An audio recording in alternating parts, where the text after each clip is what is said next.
Yeah, especially if have something.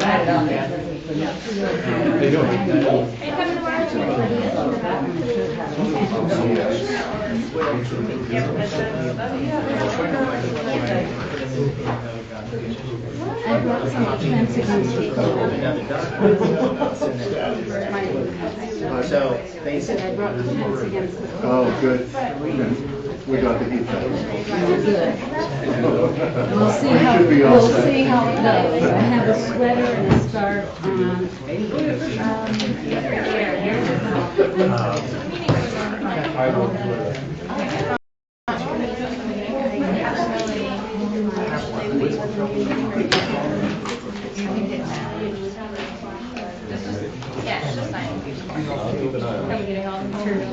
Jenny, you didn't put the new budget in the packet.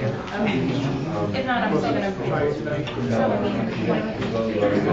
You're not there, I will bring my car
All right, welcome everyone to the Tuesday, March 5th, 2019 Pittsfield Town Council meeting. I ask that you all please rise for the Pledge of Allegiance.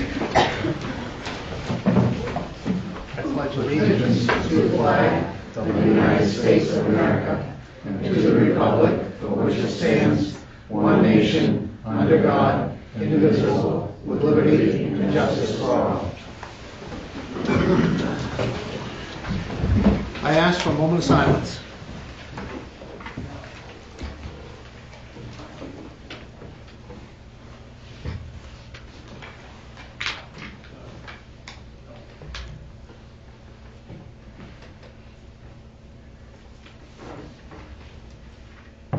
Thank you.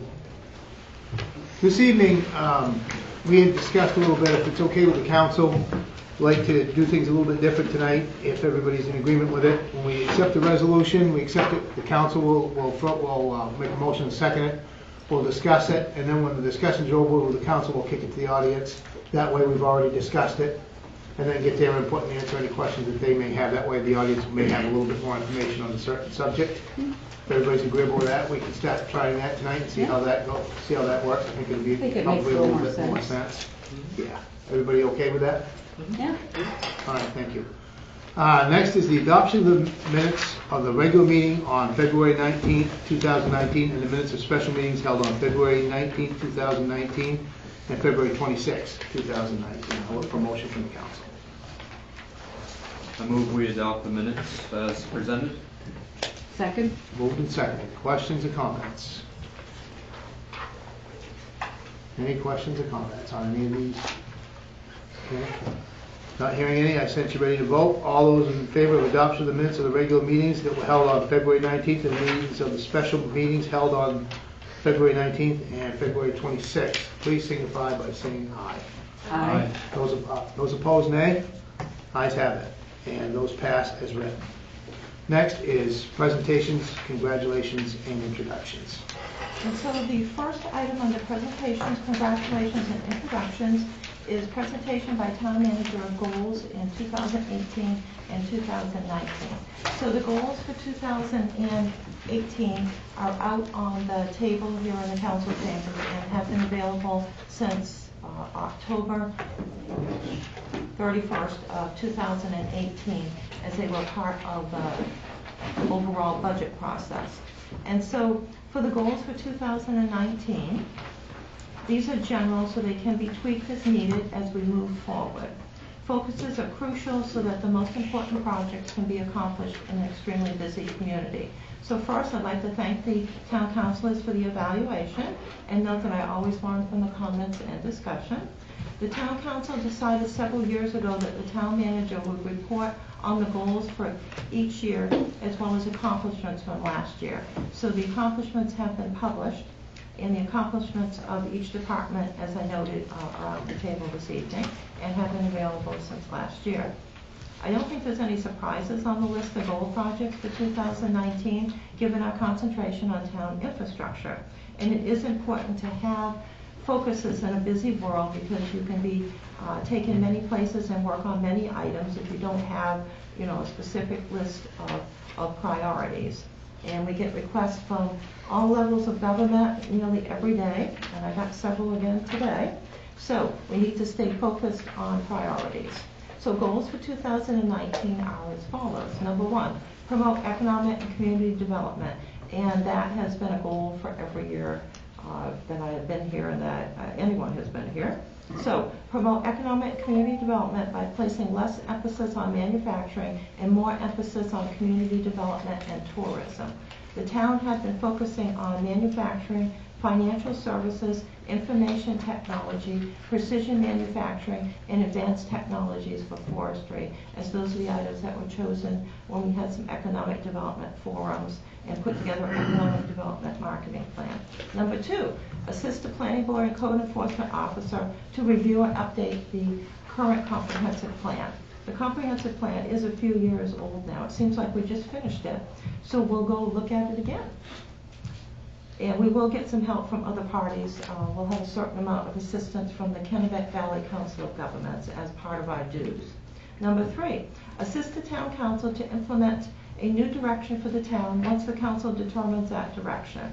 This goal should mesh with the review of the comprehensive plan, as the plan currently has a vision statement in place for the town. This goal may include workshops, brainstorming, and/or facilitated to determine the direction.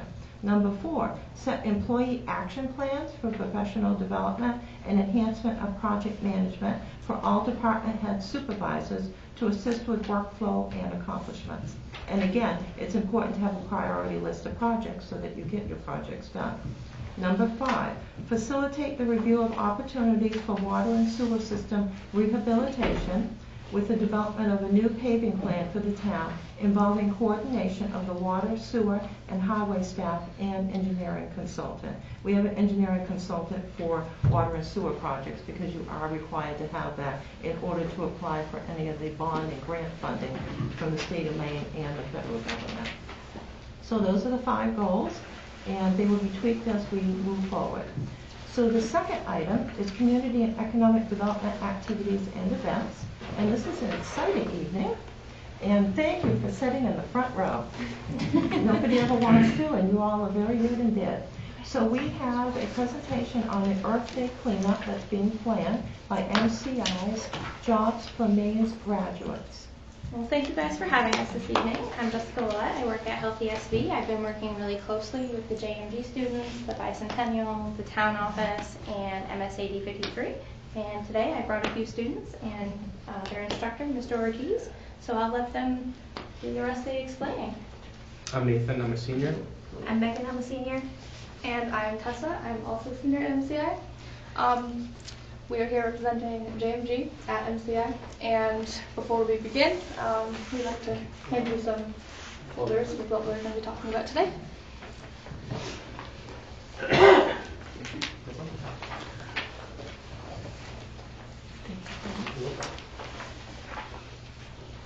Thank you.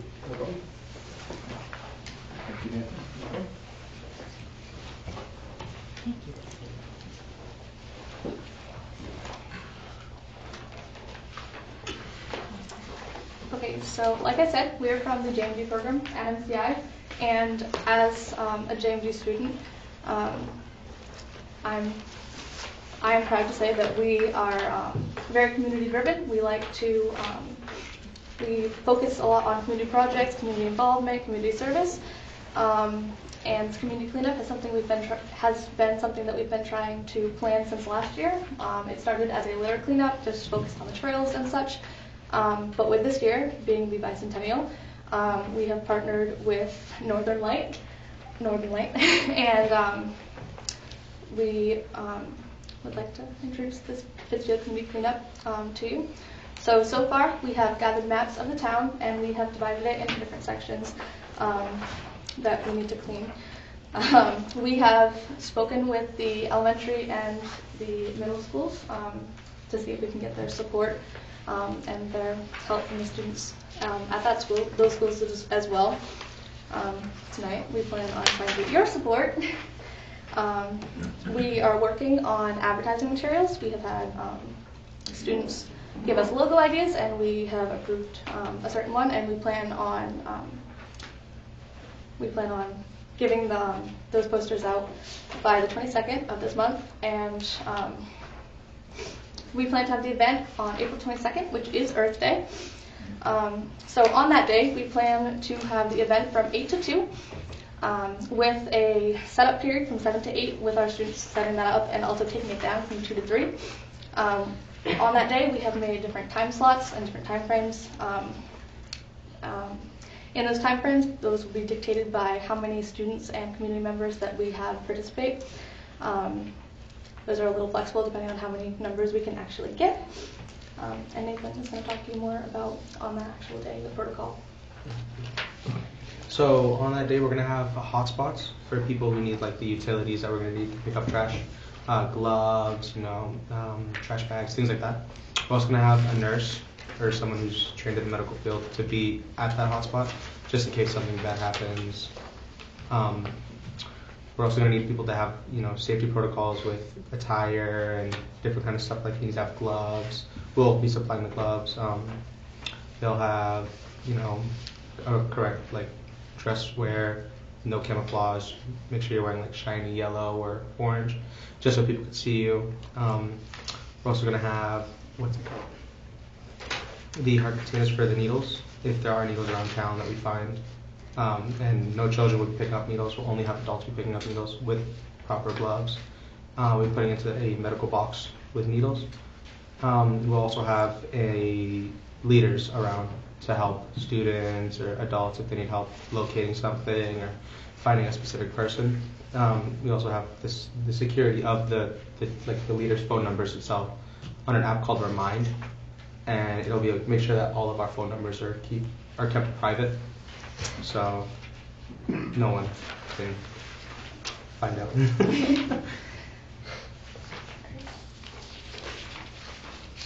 And so to complete this, we need some supplies like gloves. We're asking community members to bring their own gloves, but we will need some support with getting gloves for the students and extras.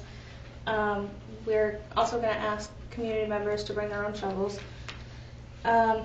We will need help with getting trash bags, and we'll have water stations set up that will be supplied by Northern Light.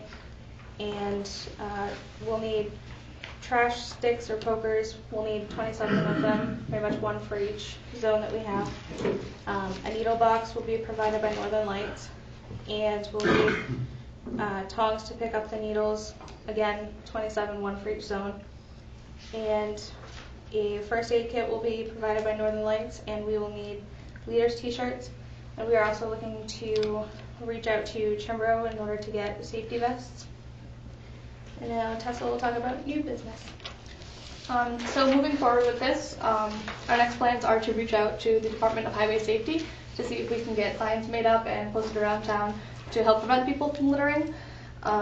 We also are going to be working with Healthy SB to get MOU so that we can get police officers on the site for that day.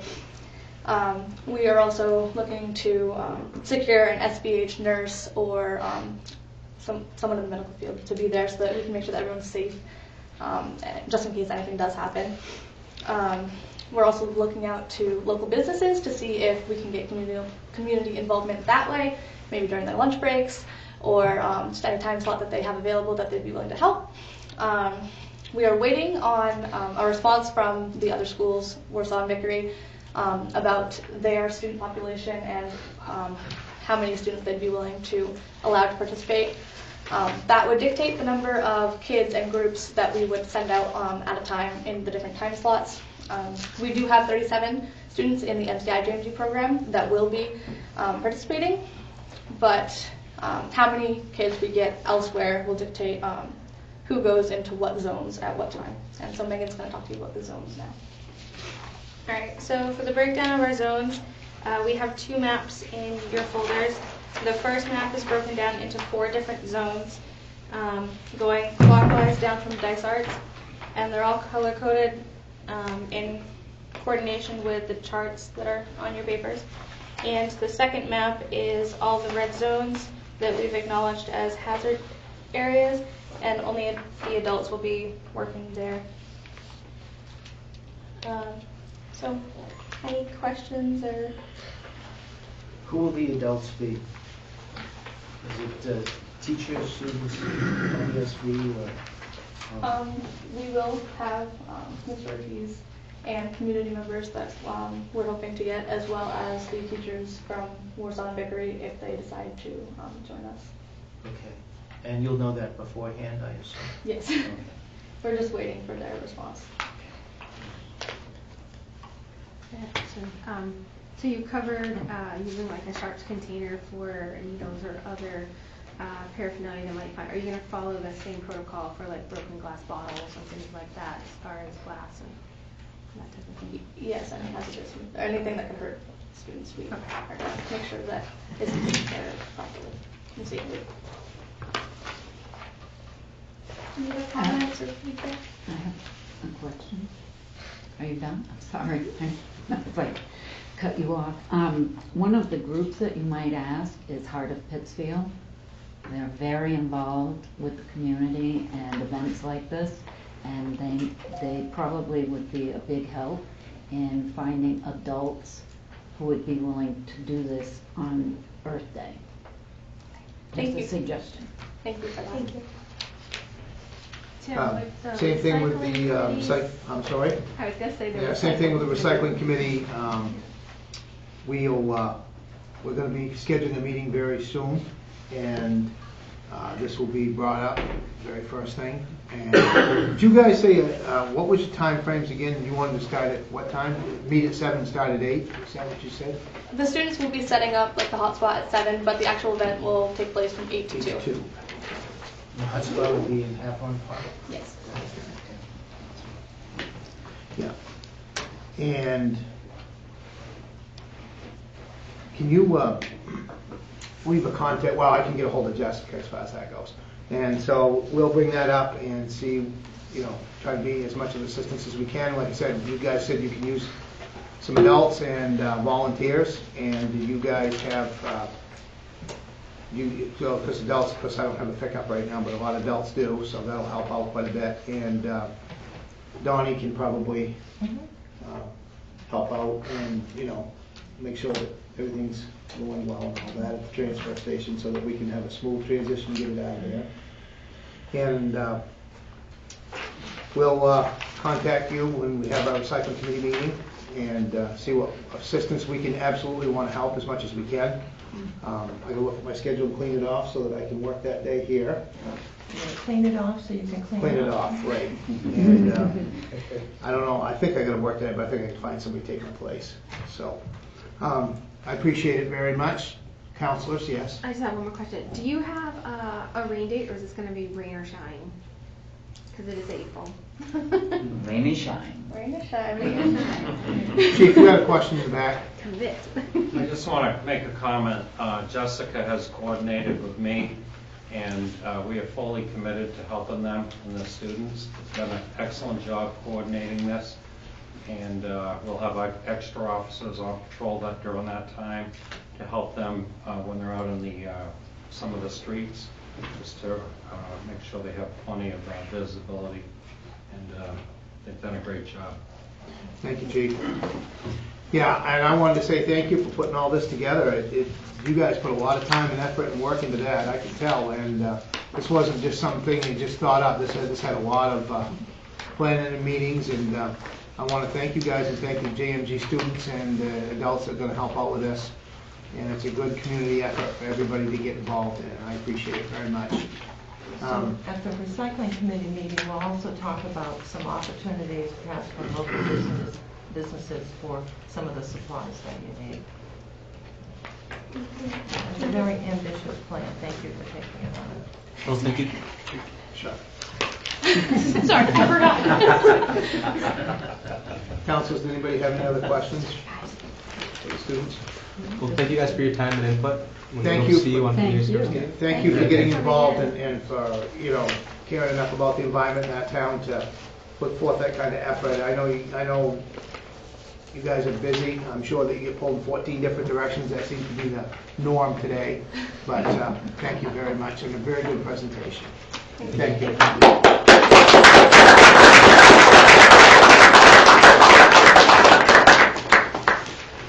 So just to continue on economic and community development activities and events very quickly here. We had the Pinnacle Fest Throwback Edition celebrating 65 years of skiing in Pittsfield on Saturday, March 2nd. And by all accounts, it was an epic event and one that was amazing with a great turnout. So thanks to all the volunteers for their efforts with this event and for spending time helping children to learn to ski and provide such a wonderful family-oriented experience. So we do have upcoming the 2019 annual meeting for Sebastopol Valley Chamber of Commerce, SVCC. That will take place on Thursday, April 18th, 2019 from 5 p.m. to 8 o'clock p.m. It'll be at Maine Central Institute Savage Family Dining Room, which is a wonderful facility. This is the perfect location for the event. And then last but not least, right now, we have the 47th Central Maine Egg Festival event coming up July 8th through Saturday, July 13th. And just to announce that we do have a new business in town to add to all the other new businesses that we've added. Muddy Waters Outpost, located at 107 Waverly Avenue, has kayak rentals, and they have received all their permit requirements and gotten their business license. Thank you. Thank you, Catherine. Next is public hearings, old business.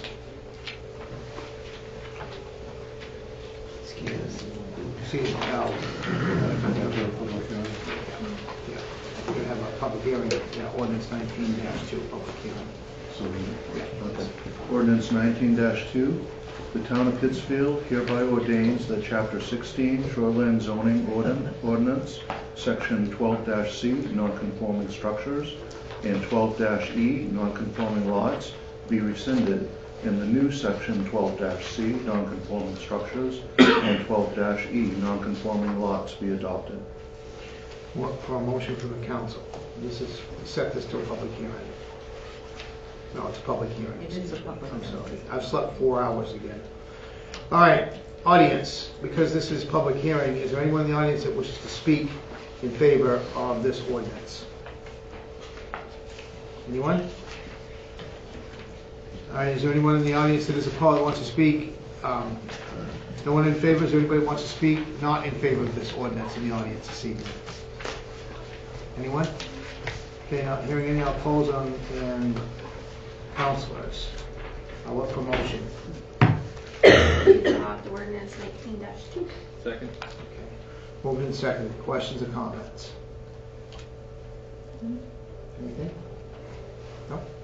Okay. Not hearing any, since you're ready to vote, all those in favor of ordinance 19-2, you signify by saying aye. Aye. Those opposed, nay. Ayes have it, and that ordinance passes. Next is reports. Council committees. I'll start with Heather. So we have not had a media committee meeting, but we scheduled our next one. I have to remember when it is. It's going to be Monday, March 18th at 3 p.m. here in the council chambers. And ordinance committee, we haven't scheduled another meeting yet for that.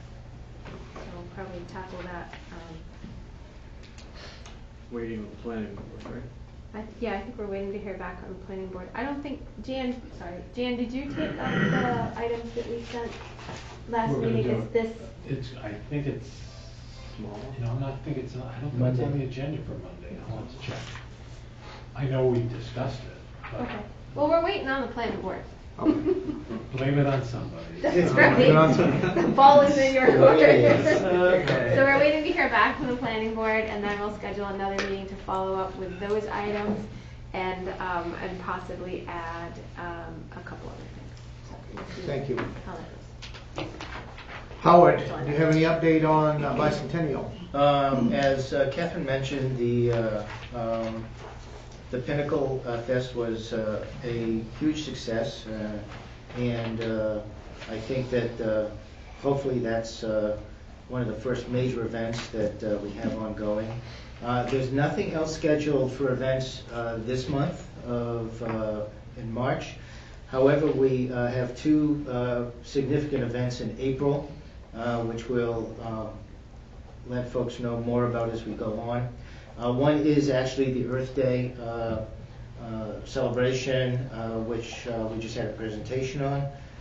And I really want to commend the students for having done a great job. I met with Jessica the other day, and this is a well-organized, and well-planned event.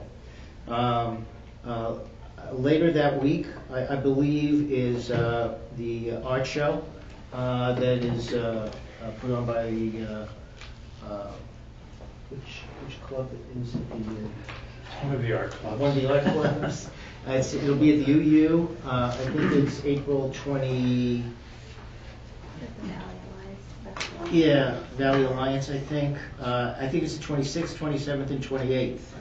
And it's at the UU Church Meeting House, and that'll be co-sponsored by the Bicentennial Committee as well as the Valley Arts Alliance. So those are two major events in April that we have to look forward to.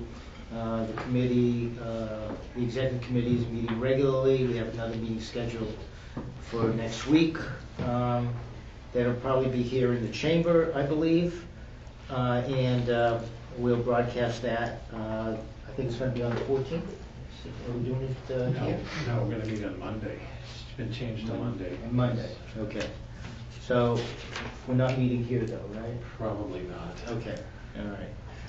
And I'll let folks know the results of that at the next meeting, but things are progressing nicely. We are closing in on a definitive schedule for the Bicentennial Week and leading up to the 19th of June. So I'm really pleased with how it seems to be coming together, and I think we have a lot to look forward to in the coming months this year. So that's about it. Thank you, Howard. You say there is no ordinance committee meeting. Finance committee? Yes, I did speak with Bob Stackhouse, who is the chair of the finance committee, and so we've talked about several of the banks that we will be setting up meetings with to go over the investments, and so I'll be contacting the members of the finance committee and the different banks that we do have investment accounts with, and we'll be setting up some meetings. We just can't have them all at once because that will be too many finance committee meetings in a row, but we'll get those structured out during the year. Okay, thank you. Recycling committee, we're trying to put together a meeting. Obviously, we want to have a meeting before this event happens that day, preferably in March. We're shooting for a Wednesday at 4:15. We're trying to gather, get the people together, figure out which days would work the best for them, and I'll have a little bit more information hopefully next week or at the next meeting in 2 weeks. But I'd like to have a meeting before the end of March so that we could, contact certain people and help out and see how this goes for Earth Day. So that's my report on that. And Ann, I see Ann Matthews in the audience, and you have an update on the theater report. Hi, Ann Matthews, chair of the Pittsfield Community Theater. I've brought with me tonight some of the members of the Community Theater, and Donna is here as well, the theater manager. wanted to let everyone know we had a wonderful event on Saturday. Tons of happy people smiling. So many comments about they had never seen the theater that full. It was a wonderful good time, and the theater made some money that evening, so it was fantastic.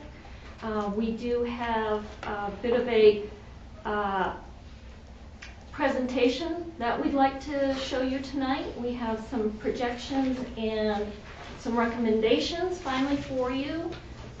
We did want to televise it. I guess there's been some glitch there that's not going to work. So we did bring you some paperwork, and I'd like to hand it over to our secretary, Jen Watson, who has done an excellent job for us.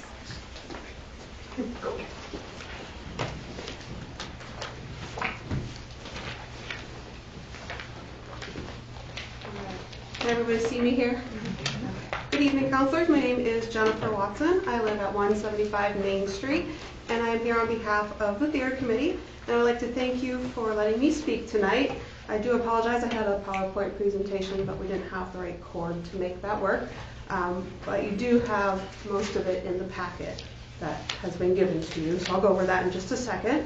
I would like to take a moment to recognize Rochelle Barney and thank her for all of her hard work. She is an accountant and a resident of town, and she volunteered many hours of her time during her busiest part of the year to help us. She collected all of the data and analyzed it for us, and we would not be here without her. So again, I would like to thank Rochelle for her hard work. And so getting on to the paperwork, you should have a packet of most of the slides on the presentation. It looks like this. You also should have the 2017-2018 profit and losses by month, the revenue streams for 2017, 2018, and then there's going to be projections that will go over detailing the breakdown of where our savings specifically come from for each scenario that we'll go over in just a minute, and then those projections for 2019 for each of the scenarios. So if you want to follow along with me on this first page, it's like this. The theater was given a task, a large task, to figure out how to operate for the year on half of the funding that it received last year. If you look at this page, you will see at the top is listed the $45,000 that was budgeted from the town. Next, I have listed the projected revenue that was provided to us on the 2019 theater budget, and these two total to $102,664. And the 2019 theater budget to operate for the year as it is currently formatted is, you'll see there listed $145,366. So that means we needed to find $42,702 to operate for the whole year.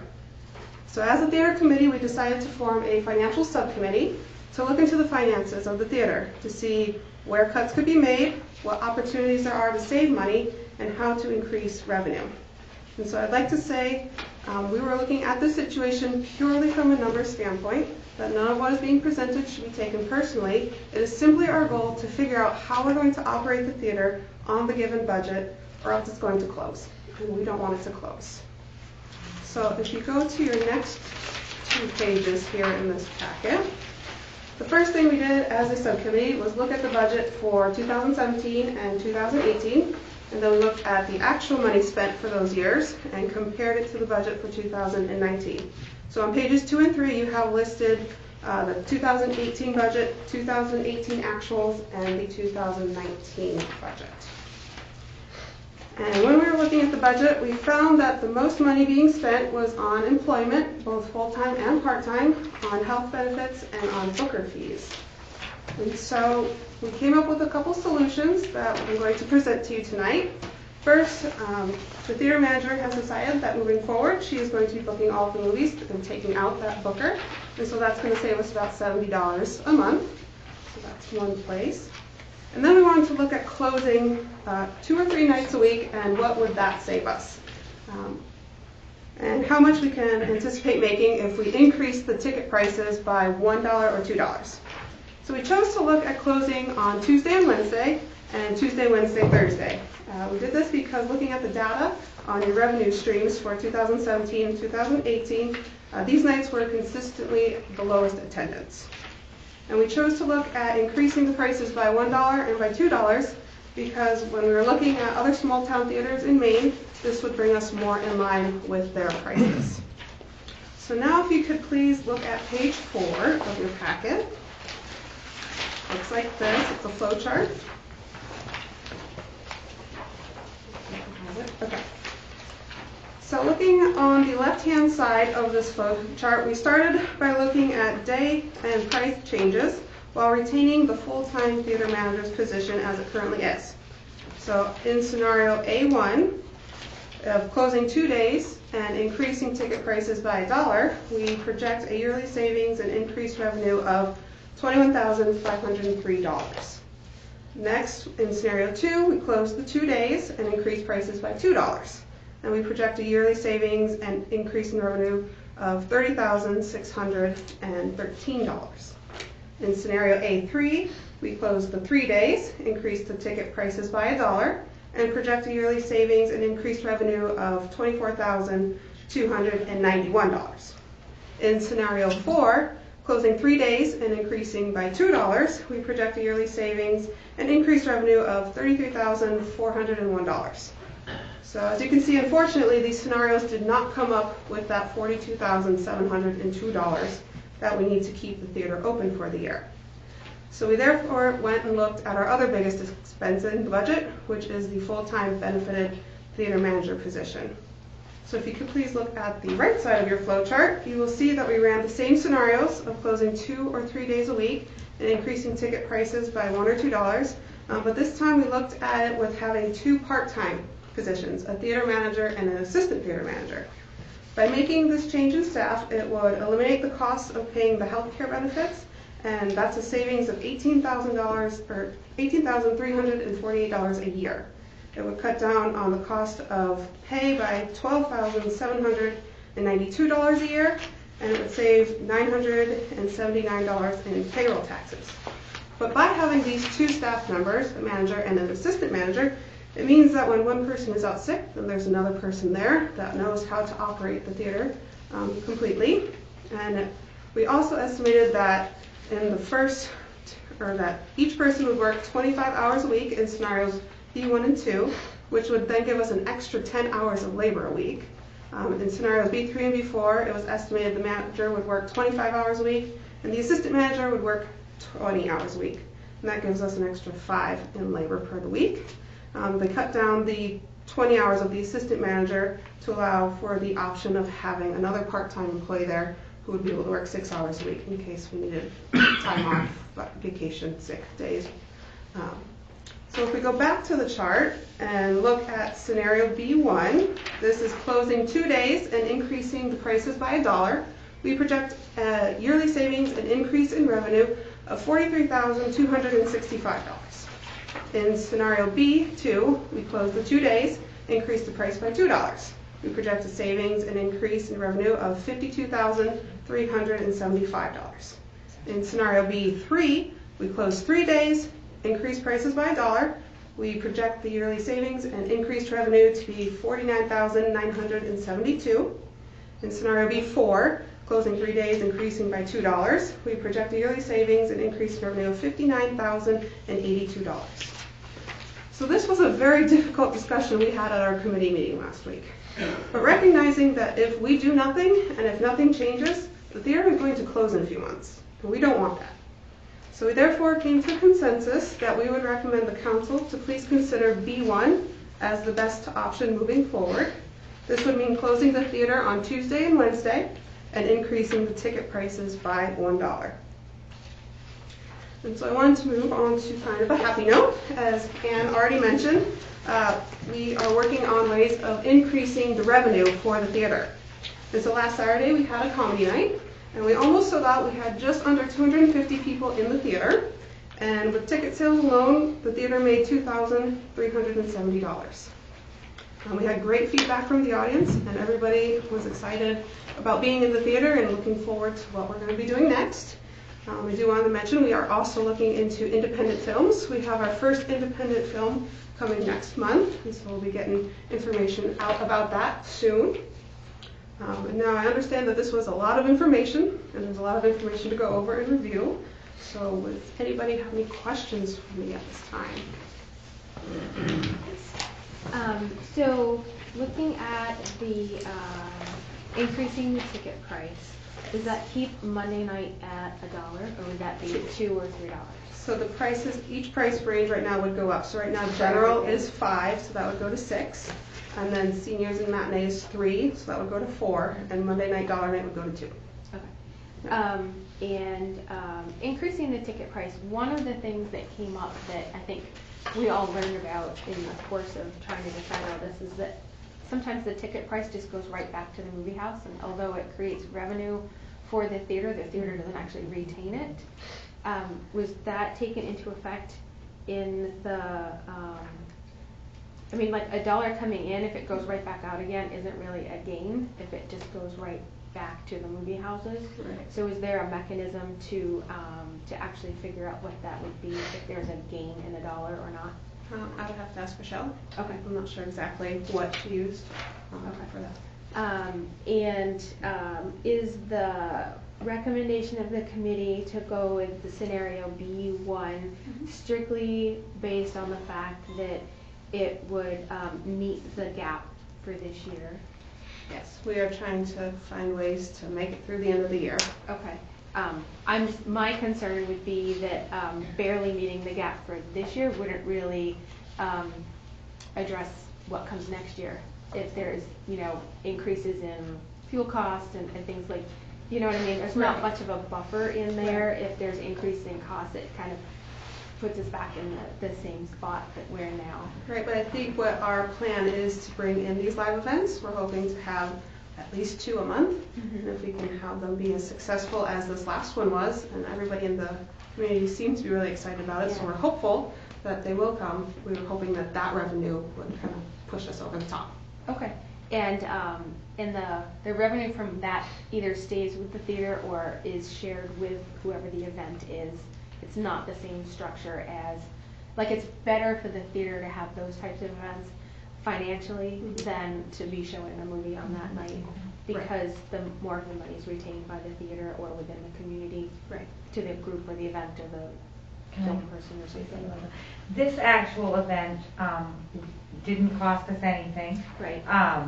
And then, like looking at a concert, like people usually either want a percentage of the door, like we'll split the door with you, or they want a set amount, like we've had somebody say at the $250. Whereas a movie, we're paying to get it, and then we're paying if we go over that $250 to $300 threshold, a percentage of the ticket. So this we get to keep.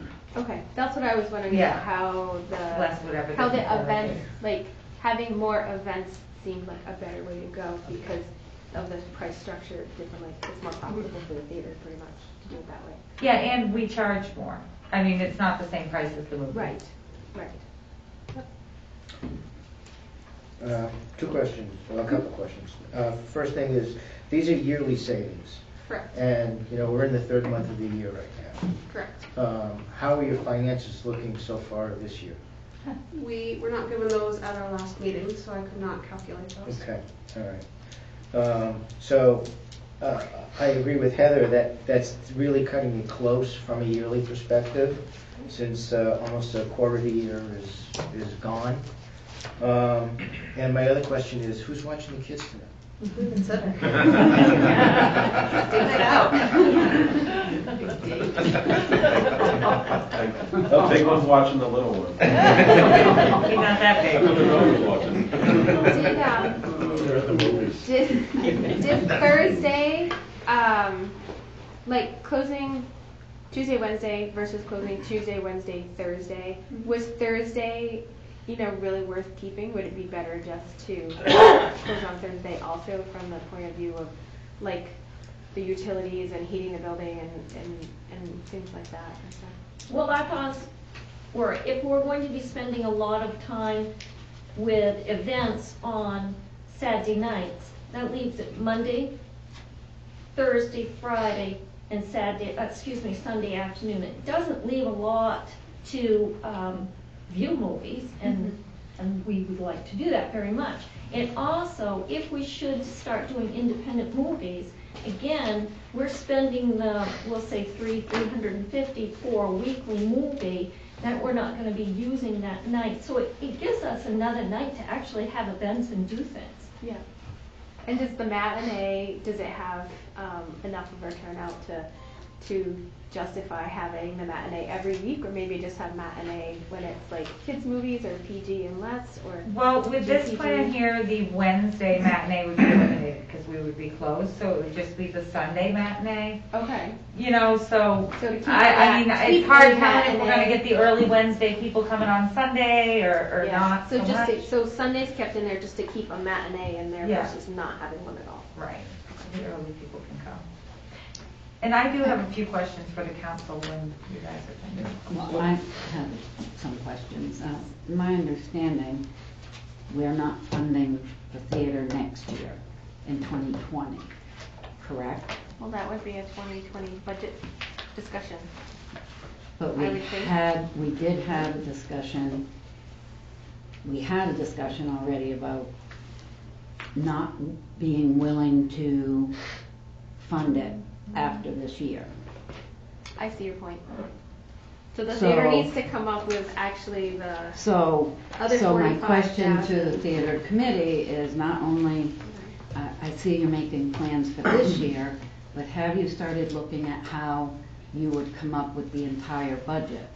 Because when this comes up during budget time, Well, these projections here don't include what we're projecting as an increase in revenue, both through the live events and through getting corporate sponsorship. We know we have a couple of people in town that are willing to sponsor by the week or sponsor by the event, and not just paying the $250 for the band, but covering the cost of the labor, the heat. We have figures figured out, tentative figures. It's hard to get. For We've had some sponsorship. information and figured some things and then found out that all the information was wrong, so we're refiguring now. okay. Don't really know how that happened, but. Okay, well, you It's you really answered been a my- struggle. So you are, Yes. I mean, Yes. I understand that you're struggling with coming up with a plan, but We're struggling with coming up with the information that we need to form the plan. Correct. Okay. Ourselves are not struggling necessarily to go through the Okay. information when we're giving accurate so information. do you need any more information? Do you need the Well, council to get you more information? Well, I don't, What I exactly do you believe, need? we just have a couple of questions. Like we had refigured the soda prices and then to find out that the number of pours off a box of soda and stuff, we're not even accounting that it's mixed 3-to-1 with the water or that we have a CO2 canister. But really what Okay. I guess would I maybe don't- help us is we want to know like where can we view the actual invoice so that we know if the numbers we have are actually updated as far as what we're paying for a box of soda, what we're paying. We have the breakdown of it, but I'd like to see the invoice. You know what I mean? To make sure it's correct, because So that was is a big there a waste way of for time. that to happen? Oh, certainly. Yeah. Is that, and we just come into the town You office to can view come right things? in, yes. I Okay. just need to know ahead of time so that we can pull things out and make sure there's a room available for you to Okay. work in. Wonderful. Okay. I also, Ann and I had quite a long conversation on Sunday. And one of the things we talked about was a capital campaign. Has that come up at your meetings? Yeah. Okay. Just got the figures on that, though. Okay. There's a lot of ways to raise money, and a lot of organizations in town use spaghetti dinners and whatnot, those types of things, but you can only do so many times. You really need to put together a capital campaign for funding the theater for a whole year. And that would require a plan of where you're going to go, who you're going to ask, how you're going to present it, We And really then have just been able to start compiling the Okay. data, as far as Okay. even breaking down our price per day with actual overhead, like our man hours, and Right. figuring in everything, the heat, the lights, and all of that. And the So we're repairs that just need starting to to, be, and the repairs that need to be done to the building. but that's separate, that's the capital versus the operating budget. Okay. We still have just gotten through You've the just gone through the operating operating budget. budget. You haven't even looked at the capital budget yet. Okay. Well, we just got the figures on the fundraising account, 2 weeks ago? 2 weeks ago? I guess my question would be, why is it taking so long to get this information to this committee? Because they should have it, so they can, they only have a few months left, and they have a lot of things they have to put in place. So who are you asking to get the information from?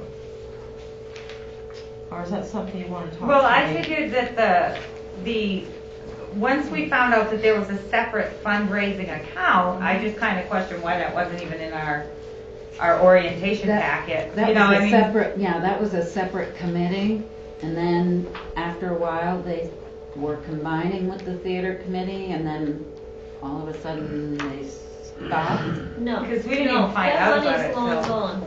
That We've committee been- is long gone, right, No, so. the money is long gone. It went into the projector. We Oh. have been all along fundraising, and it goes into a separate account. Every time we have a fundraiser, which we have had them periodically, it goes into a separate account. Okay.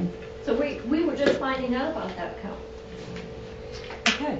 I did have a couple other questions, as far as the ordinance is written regarding the theater committee. We do have some questions as to the process here. And we want to know, do we really need council approval to change our days and prices?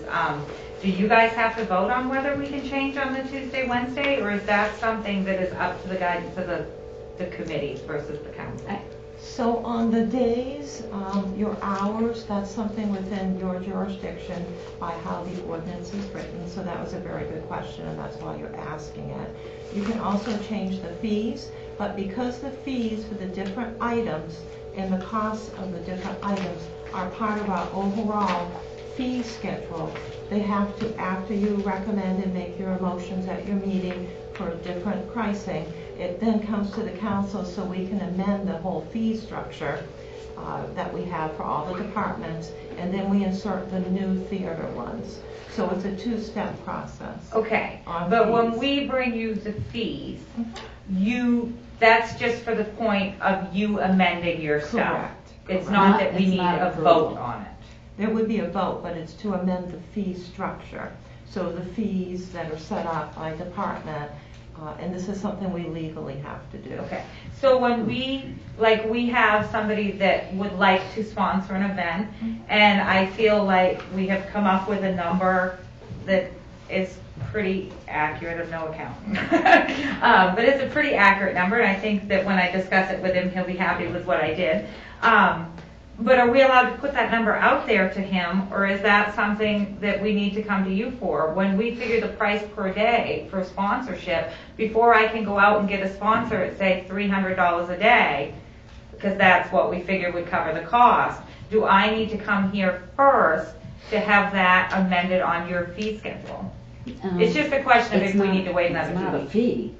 If we think that the item is going to be different for different movies or events, then we could put a sentence underneath the theater operations and committees on your fees that says that pricing may change. We can make a legal statement. All fees and then subject to you'll change. be all set.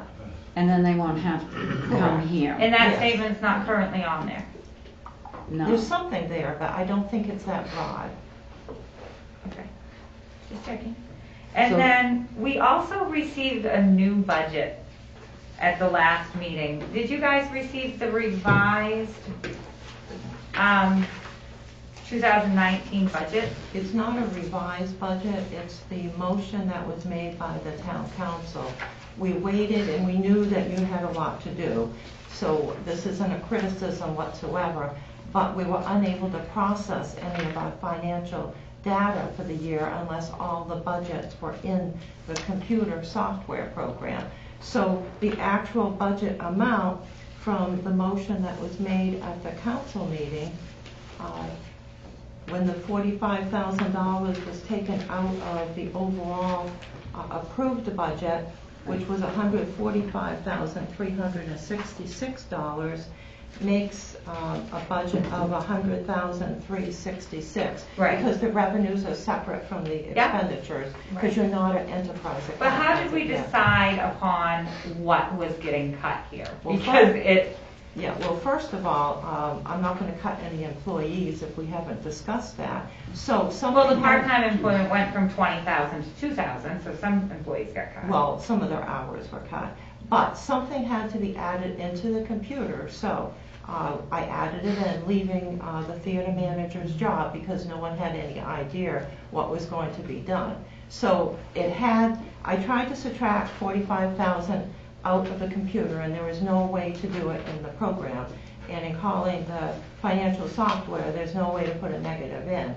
Like I had it down at the bottom. I had everything and then minus 45,000. So it was just kind of randomly distributed to get rid of the 45. Yes, after studying the budget and trying to figure out which would be the best account. So that's what's in the computer as of now. So the next question is, how I'm going to change it, but that's in the future. Okay. Shortly. So we had to do something to be able to move forward because everybody was held up, and nothing to do with your committee.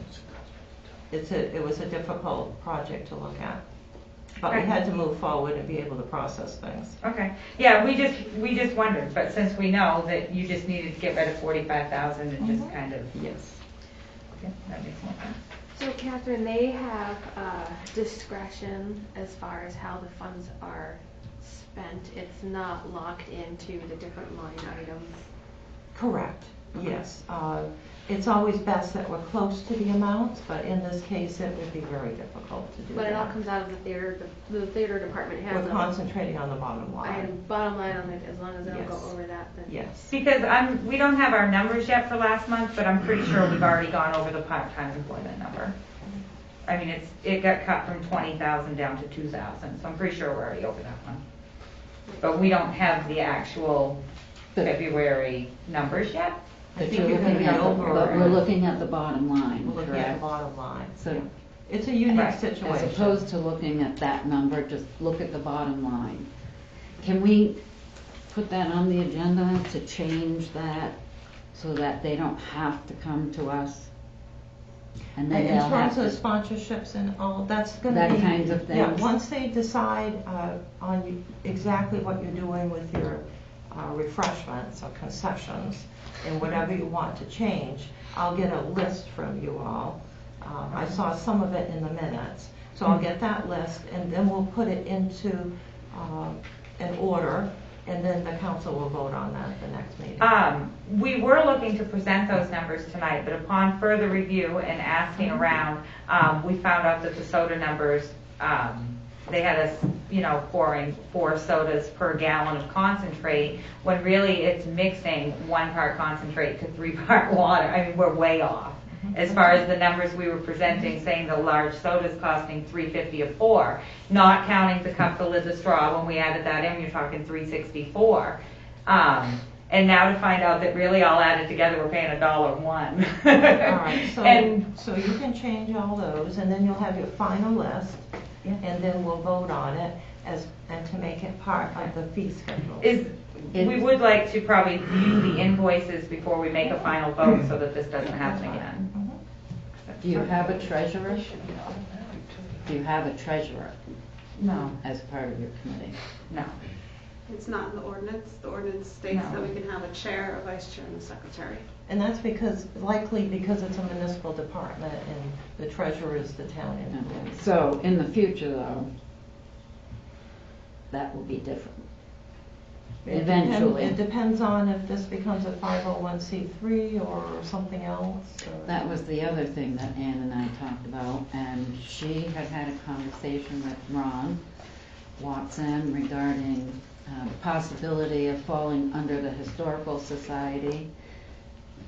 And then I talked with her about, we talked about doing, having an art and cultural center as part of all of that.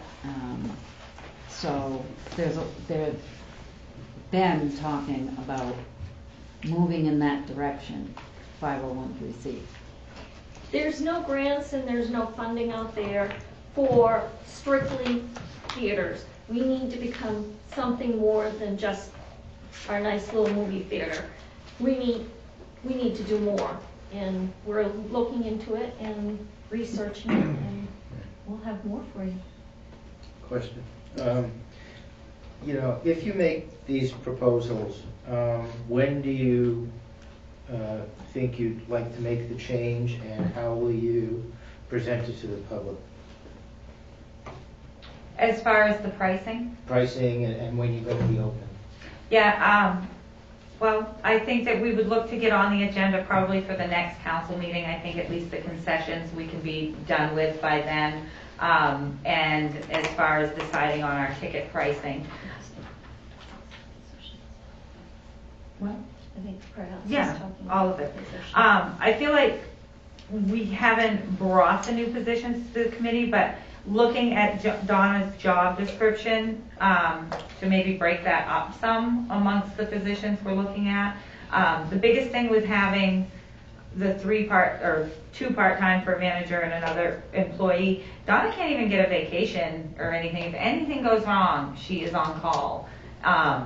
So I think the biggest thing would be getting people that can be cross-trained, maybe each be going their own way on a weekly basis, but say somebody has vacation, the other person knows how to run the projector and how to get the social media going, instead of it all falling on this one person. And hopefully we will be able to present what that looks like soon. So you'll be looking to make that one position into two positions that are both part-time? Yes, that complement each other so that the 7 days a week are covered with a management position, be it manager or assistant manager, and then a volunteer or part-time employee, because there has to be two people there. Okay. As far as just safety and stuff, you know. So, Catherine, how does that work as far as talking about employees and changing job descriptions, possibly hiring someone else? Because this is part of a budget process, it's a regular discussion, as long as we don't get into personalities or performance issues. I'm just thinking the actual logistics of changing someone's job from full-time to part-time and then hiring a second part-time person. Do we go through an interview process? Is that within the committee? Does that rest with you? Do we have a council committee for hiring? It's under the personnel policy, there's specific sections, but there are some legal questions here too, which I posed to the town attorney. Okay. Once Donna brought this to me very recently, so I don't have the answers as of yet, because the attorney just got it. Okay. So overall, I mean, just having the quick presentation, and I think you guys are on the right track as far as trying to figure out a lot of this. I do think you need to be a little more aggressive than just covering the costs, because costs change. You know, popcorn, there could be a popcorn shortage, and all of a sudden popcorn costs go through something. But just doing the increase now just to cover what the shortfall is for this year is a little short-sighted versus a long term. If you're just focusing on let's just get through this year, that's a fine goal. But if you want the theater to exist long term, when we start talking about budget again in 7 months, 6 months. Well, hopefully sooner than that. Right. Hopefully sooner than that. You know, we're going to be looking at long term. What does next year look like? What does the year after that look like? And you know, the 501(c)(3) process takes quite a while to do. Just in my experience, the Farmers Market Federation, they put their application in 3 times before they nailed it down and got everything that needed to be done. So that's a whole, you could have an entire committee working on just that, and it will still take you at least a year to do. And I think So- that would have to take a separate committee. I don't feel as Yeah, though that it's very falls on the ambitious. movie theater committee as it sits. I feel as though we're a committee of the department of the town, and that looking at it there, and that when we look at it as turning it into a nonprofit, that's kind of a separate thing aside. You know, we can make recommendations to the committee, to our fellow committee members, but I feel as though we're a committee of a department of the town. Right now you are. Yes. But we're talking about the future. Yes, You I need to be understand. looking at the future. That's why we're looking at it on the side, but we're trying to deal so- with the well, department so of the town how aspects difficult of would it. Yeah. How difficult would it be for them to fall under the auspices of the Historical Society? I'm sorry, No, can I There you are. just speak up Yes. here? Any discussion about moving the theater as a nonprofit under the Historical Society? Any discussion that had happened previously was purely theoretical. Oh, okay. Nothing has been put before the board of the Historical Society, and any conversation that happened, no decisions were made. Okay. That was purely theoretical. Okay. So I'm not comfortable with the Historical Society being put in that position right now, because I haven't even talked to a board about it, and Okay. no offer was made or extended officially. So Okay. if I could respectfully request that that not be part of the conversation. Sure. Thank you. I got one more question. Yeah, I agree with Heather from the perspective of you're cutting it close with respect to the increase by $1 and having another position closing 2 days a week.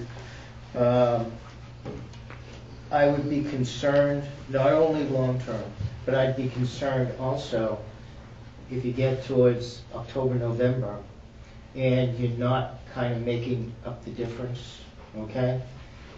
I would rather see you be a little bit more aggressive, either, not so much from the prices, but cutting back and maybe doing the independents and maybe some special events more, and make sure you've got enough to get you through the year, healthy, rather than, getting to October, November and say, well, look, we got to increase it another $1, or whatever, or close an extra day, getting towards the end of the year, and it's just, I'm playing purely devil's advocate here. I'm always the optimist, and I think we're going to be able to increase the revenues exponentially, as well as cutting some costs, as far as we've already gotten rid of the Booker. I appreciate your optimism. Well, I got high hopes. I'm feeling like if we can make it through this year, what does happen when we make so much more in revenue than we have gone over? Where does that money go? Is that for us to count towards next year, or does that somehow get dissolved into the town, or would that go towards our capital funding? It's our vacation. Yeah, right. You're not going on vacation.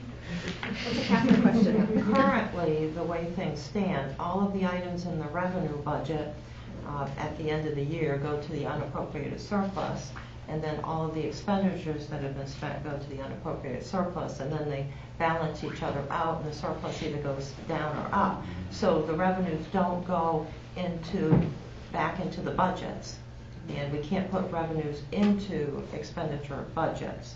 So we have a variety of special accounts that we set up to deal with that, so that if we want those monies to go someplace else over a certain amount, we would have to have that as part of the budget process. So we need to make sure that that happens, because if these people are going to be working very hard to make this work, and they come up with a surplus at the end of the year, that money needs to stay in the theater and not What if I go talk to somebody somewhere else? and they're like, you know what, I'm going to give you $50,000, and we make all these changes? All that money's just going to go to the roads? Well, if you're looking for donations, that would go into the special revenue account, and that carries forward each year. We have as our auditor says, we're running the town on a lot more than tax dollars and state monies. We're running it on all these grants and special revenues.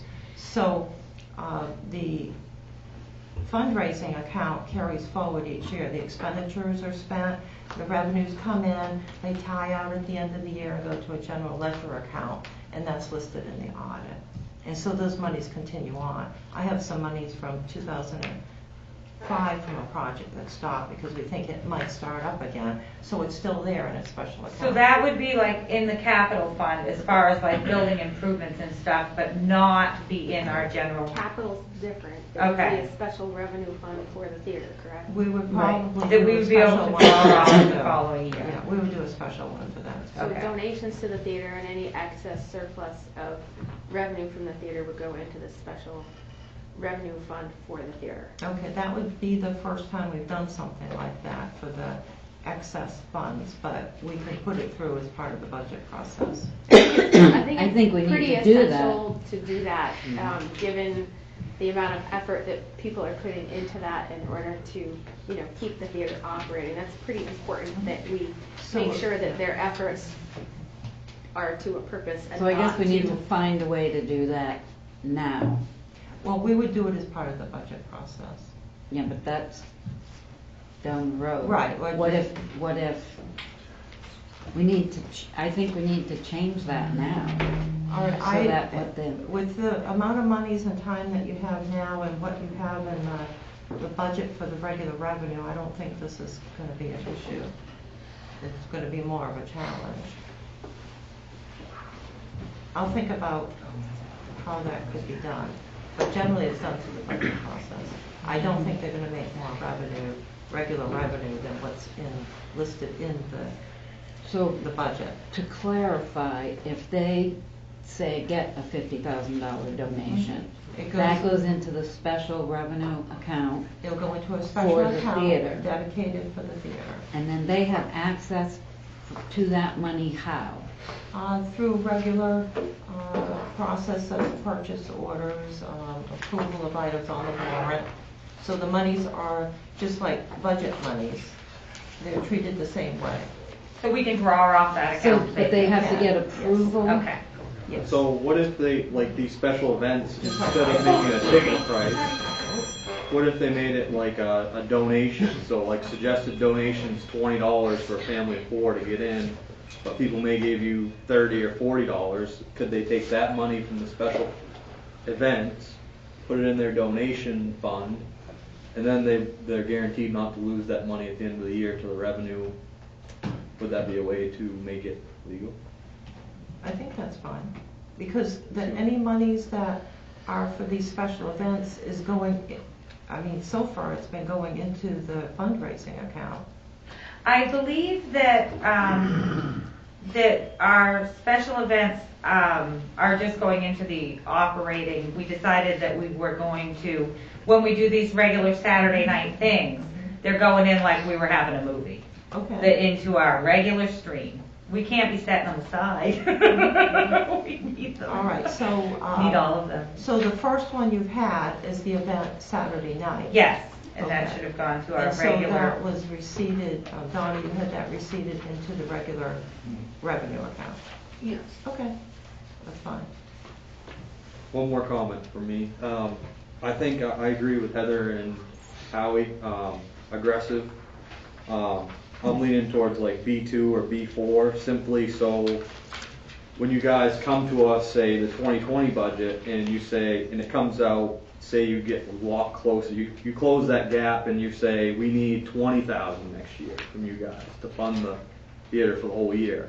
I think, I'm just speaking for myself, but 20,000 is much more palatable for us as a council to take that out of the budget and to help you guys. Like we can kind of like work with you on that, but like when it's 100,000 or 90,000 when we got to it, that's when it's like, whoa, we got to do something. So I think as long as the council sees there's a constant improvement, and we've obviously seen there's a lot of effort going on, I think we can work together on this and kind of, figure things out. But we can't just hope for the best, I like your optimism, but. Well, we're making changes. Yeah, While yeah. having high hopes. I'm not That saying needs it's to be just in gonna happen. consideration. Yeah, like, Then- you know, shoot high and, you know.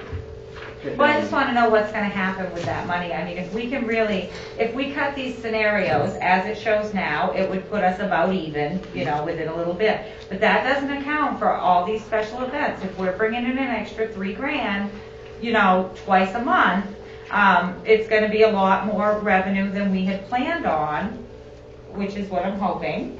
And then if we get sponsorship as well to cover some movie costs and to cover these special events, so we're not out any money on it, and we get a grip on the profit margin on our concessions, then all those things combined might be a bigger difference than we are expecting. I think that, you know, your optimism from perspective of the operating budget is warranted, okay?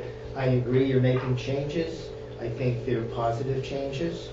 You know, personally, I like them. You know, I think you're heading in the right direction. But I think when we look at the 2020 budget, you know, at the end of the year, you'll need to take into consideration not only the operating budget, but the capital. Because without that added into the projections going forward, I think you're gonna have a tough time. Yeah. Councilors, any other questions or comments? Catherine? Well, I'd like to thank everybody for their work, because this is a challenge of a lifetime here, but we'll look at it as the opportunity of a lifetime. So my one comment is that from managing departments that only have part-time employees without benefits who go and work at another job, this is harder than one thinks, unless you get the exact right people. So I would just note that that can in itself be a challenge, and I've had years of that in other towns in which most of the departments were part-time people without benefits. And so, you know, it's wonderful that this town provides, you know, a good benefit package so people are happy, you know, with their benefits and everything. So that is something to take into consideration. And I would like time to study on... Catherine, could I ask you a question about that? Yes, I just This organization's been in existence for many, many years. And for years, his name was Willie Cookson, and then he worked with a gentleman that actually owned the theater, Glenn Wheaton. Okay? And they had high school students that worked there. This lady did that throughout her high school years. And to suggest now that we have to go through a formal process and they become a town employee makes it very difficult, because it just, all it does is drive the cost of operating up. And so if we're paying for a full-time person and a part-time person, plus benefits, including health care and all these things, the cost is enormous at the end of the day when you stop to think about it. And look, the town has been running and trying to make this happen for quite some time now, unsuccessfully. This is a community. That's a theater. That's a business. And somehow you should reassess and reevaluate how you're going to drive the cost down and enhance the efficiency of the organization to make it successful over time, rather than having to deal with some of these issues because the cost and the efficiency just isn't there.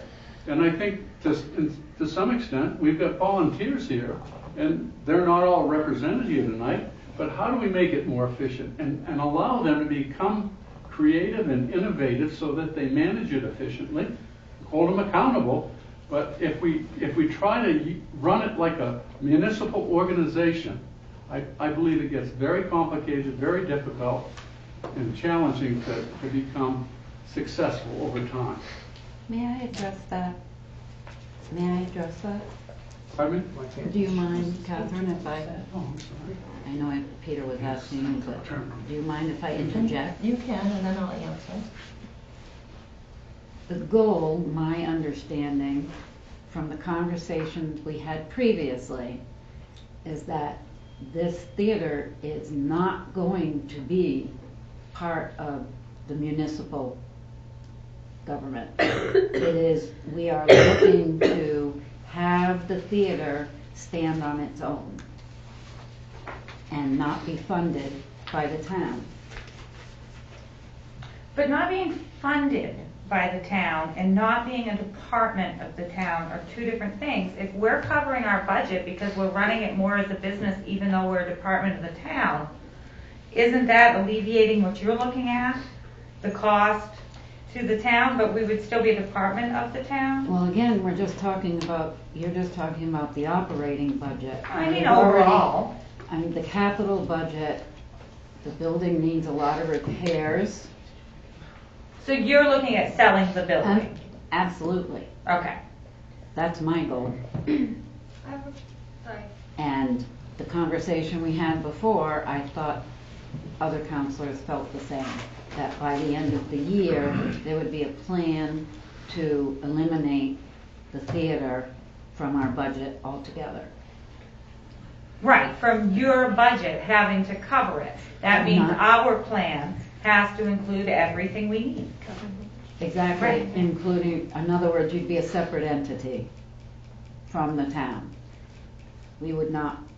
Well, the theater, I think we're getting into the weeds here. I don't Yeah. Yeah, you'd have to be I- a 501c3 to do I that, I don't think believe. that's Yeah, and we're- conversation at the moment. Yeah, because we're a committee of a department of the town. I mean, we're not. Right. So that would be something else, a different entity. Okay, Catherine, I'm sorry.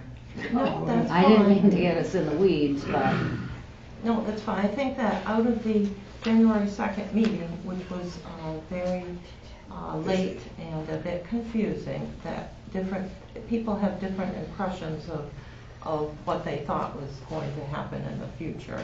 You know, and different items were mentioned. You did talk about that, and other people talked about other things. So at this point, it is a different discussion.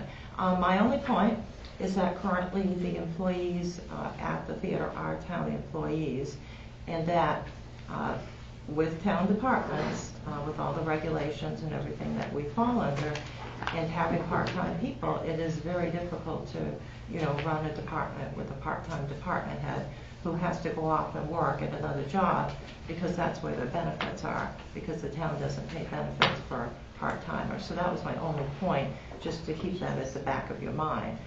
Not to discourage you in any way, but it's a fact of life. Maybe we can find a nice retiree or something looking for a job. Retirees are good, and that is interesting too sometimes, but sometimes they're the best employees. All right, very good. Some legal questions to look at. So once Donna brought this to me, I did reach out to the town attorney with a number of questions. And anyone else Thank you, Jen. got questions? Donna, did you have anything that you wanted to put out there?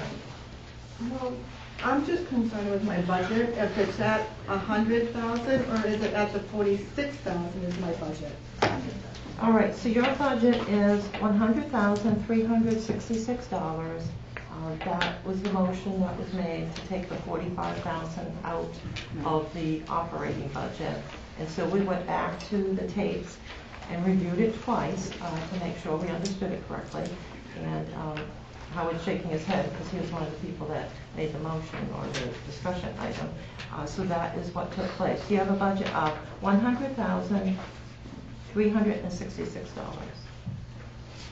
And I'm just trying to get so I know what my budget is.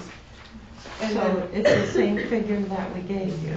right, I'm just saying, considering that it was 40, what the funding of the town was 45. So I'm sorry, I'm losing my voice again. The projected revenue is $57,664 is what I need to bring in for revenue or above. That's the amount that is in the revenue budget, which is in the other part of the budget, not in with the operating budget. Right, because my operating budget is 100,000. then So we're I- gonna bring in, 57,000 and, the projected revenues were 57,664, the funding from the And who town. came up with that number? Yeah, right there How on does the- that number? It was based upon taking the amount of funding that came in through the different revenue sources that went into the revenue account, and then dividing it by the number of months at that period of time, and then multiplying by 12. Catherine, I have a question about that. The town is funding $45,000 to the theater this year, correct? No, we're funding, the budget is So it says funding 100,000. from the town. I didn't put that there. Oh. I don't know where it came from. Can we get copies of the amended budget page? Yes, you're gonna We bring don't in the have any budget yet. books, like Matt brought his in, I and Bob brought his mine in. in. Okay. I just okay. brought mine. Well, you can just Good. give me the page, I can swap it out. Mhm. I can find it. I'm confused now, because we cut the funding in half, but that does not equal $100,000. If we're adding all of the projected revenue for the year into it and saying, that's your budget, the amount that we are funding may not, depending on how the theaters run, will not last the full year to gather the rest of those revenues. All right, so we went back and listened to the tape, because as we know, that was a very lengthy meeting and rather confusing. So the theater budget cut. During the discussion of the 2019 budget on January 2nd, 2019, the town council decided to cut $45,000 from the theater budget. It was mentioned that the operating budget was to be cut in half in the beginning, but when the final wording was used, the amount stated was $45,000 by Councilor Margoleski, and the deputy mayor affirmed that amount. The discussion appears on tape 6 of 8 tapes. So I had Michael go back and listen to that. And again, it was a very lengthy meeting and lots of different statements were made, but that is what was done. That's what was voted on. So, That was the last thing during So the that funding from the discussion. town is actually $100,000. Correct, dollars. 366. but that's including the projected revenue. No. No, No, that's the operating. the projected, That's that's the the operating operating. budget. So this, So those are the So this is expenses that not- the town will fund, correct? Up to $100,366. Okay. And it's expected to bring in, operating for a full year, $57,664, Mhm. based on revenues from past years. Yes, and that year, yes. Okay, It's projected. And their projections, yes. all right. So the town, I'm sorry, so the town will fund the $100,000, not just 45 of it? And then we- correct. And then our revenues are on top of that? No, your revenues are Are in the revenue included budget. in that, They're in the okay. revenue budget separate. What you make is kept, we're talking operating budget. Yeah, only operating budget. The motion was to cut $45,000 From the from the operating operating budget. budget. I guess we were thinking it was half because the gap was 90. Yes, yes. Okay, that's where that came about. Okay, thank you. Any other questions or comments? Donna, do you have anything else, or? well, I'm going through my budget. I said, I've been busy with other things for the theater and stuff, but I said, I've been also trying to figure out where we can also cut, and I haven't really got to that point yet with what they're doing plus what I can do. With my job and how to make it work. I've done a little bit, but not intensively. But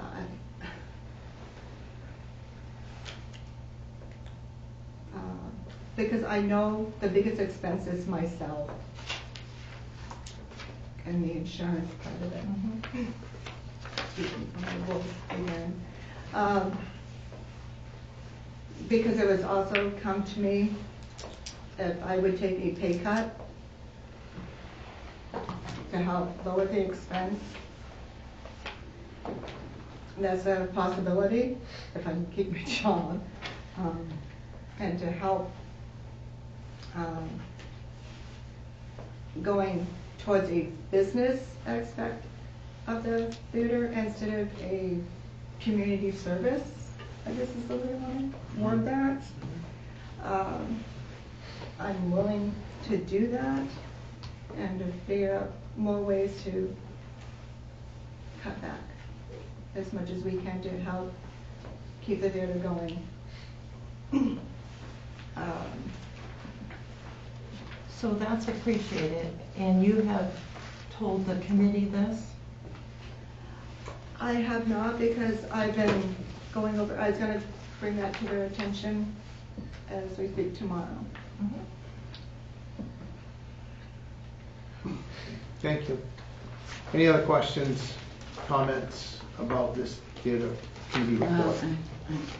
I do have one more. So what are we expected to do with this? Nothing until budget time, or? Nothing until they bring us a concrete Okay. Plan. What Okay. we're looking for. just advising us. Yeah, this is the initial plan after Yeah. all the hundreds of hours of work, which is appreciated. Well, thank everybody for all the hard work during this. I know it's a very painful, painstaking process. Any other questions or comments? I don't want to cut anybody off. No? Okay, thank you for coming in, I appreciate it. And then we'll go to town manager's report. All right, very good, thank you. A number of items, some quite exciting here. All right, very good. Number one, the Kennebec Valley Council of Governments is going to be offering no-cost energy performance audits for public buildings. So this was quite exciting, and knowing how many public buildings that we have, we're starting to collect all the information that is necessary. So this is a grant that came from the Department of Economic and Community Development to KV Cog.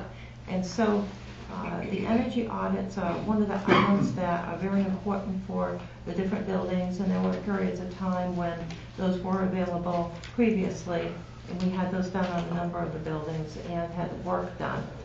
So this is another opportunity to again do work on the buildings. So we'll be applying for a number of our buildings and looking into the application forms.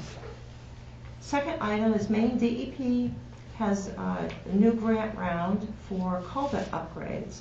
And so this is an item we'll be looking at with the Public Works Foreman regarding the stream crossings that will be available through this new grant program utilizing funding from the Transportation Bond in 2017. So those are improvements to public infrastructure, and project proposals have to address improvements, modifications, repairs, or upgrades to existing culverts or stream crossings. So in looking at that application, this would definitely be if we had some very large culverts, not of the capacity of the Sebastopol culverts, which we took care of, because that would be in excess of what the grant would provide. But some other culverts that are large, on maybe some of the gravel roads or out in the country area that need work because they're getting to the end of their lifespan, or there's erosion and places that are starting to rust out. So we'll be looking at that. The next one, or number 3, is a nice program from Efficiency Maine, in which they've launched a program in our area specifically designed to help small businesses and municipalities save energy by upgrading their lighting to high efficiency LED fixtures. Seems like only yesterday when we went through several of the buildings and got the LED and upgraded lighting, but these ones are now out of date, and there's new ones that are available that should be even better. So they've done some case studies and have indicated that with the Efficiency Maine paying for 75% of the total cost for eligible facilities to upgrade their lighting, through this initiative, the town's portion, of course, would be 25%, which will equal a 1 to 2 year payback period. So that is astronomical and not usually something that's available. So we are collecting CMP bills and all of the breakdowns on the bills on the different charts that we keep and getting ready to applied to Efficiency Maine also. So it's interesting, we've got two projects coming up at the same time that required us to look at all of our Central Maine Power electricity contracts and charts on the costs. So we're doing that together for efficiency. So those are 3 items in the town manager's report. Thank you. Thank you. Next is new business. Resolution 19-23. Resolved that the town council waive the bid policy, Chapter 2, Administrative Code, Section 106, to accept the proposal from Toomey Water Services of North Brookfield, Mass. for a total to not exceed $95,000 for a MyNet mobile transceiver and Easy Reader Map 2 from Mueller Systems for reading water meters. Look for a motion from the council. Move we adopt resolution 1923. Second. Second. Moved and seconded. Questions or comments, councilors? Any questions or comments? Okay. Audience, any questions or comments concerning this resolution? That was 9,500, not 95,000, right? I don't know how, Yeah. I thought he said, okay. I just didn't know if it was Sorry. printed around here or there. 9,500. We'll only spend that amount. So what does this mean? Yes. Does this mean it's regulated electronically now? Yes, they are regulated electronically and have been since 2017 when we put in the new meters. We had previous to that the old meters. There were a variety of types. They were hand gone out with a meter reader going to each site. So now they're read by the Hershey Radio Read system, which was purchased by Mueller. So we've had the reader since 2017. It's worked wonderfully. Conked out. It's totally done. It's well over its warranty period. It's over the period of time that it usually lasts, although some have gone, we've been told, 15 years. So ours did well. It went for basically 11 years. So there's only one authorized vendor, and so the equipment has to be purchased through that particular vendor, and the costs are estimated at $9,500 just because the shipping is estimated. We have concrete prices for the other parts. So we can't go out and buy a meter reader from another company or another type, because it has to be the type that will read these meters. Question?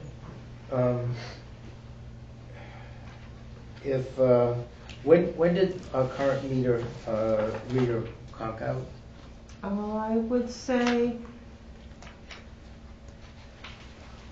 I think just a little bit before 2/26.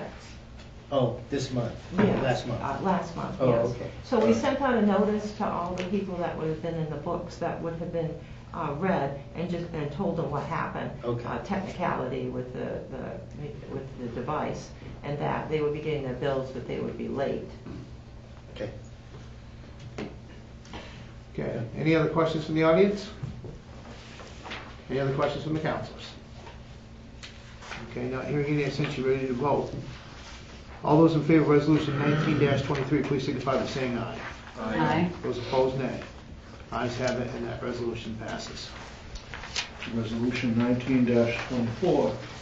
Resolved that the town council write off interest on real estate accounts number 503, number 504, and number 2164 in the amount of $1,272.76 regarding the new owner being advised to hold off on paying the tax bill until the abatement request was processed. Look for a motion. Move we adopt resolution 19-24. Second. Moved and second. Questions and comments from councilors? Straightforward. Any questions? Yeah, I'd like to provide as much information as possible. It's a reasonable item to do. Yeah. Audience, questions or comments concerning this? Any questions? No? Okay, not hearing any, since you're ready to vote. All those in favor of resolution 19-24, please signify by saying aye. Aye. Those opposed, nay. Ayes have it. Resolution passes as well. Resolution 19-25. Resolved that the town council accept drug forfeiture funds in the amount of $3,304 from Somerset County and authorize the expenditure of those funds to purchase equipment in support of drug investigations. Look for motion. Move we adopt resolution 19-25. Second? Moved in second. Questions or comments from the council? Good thing?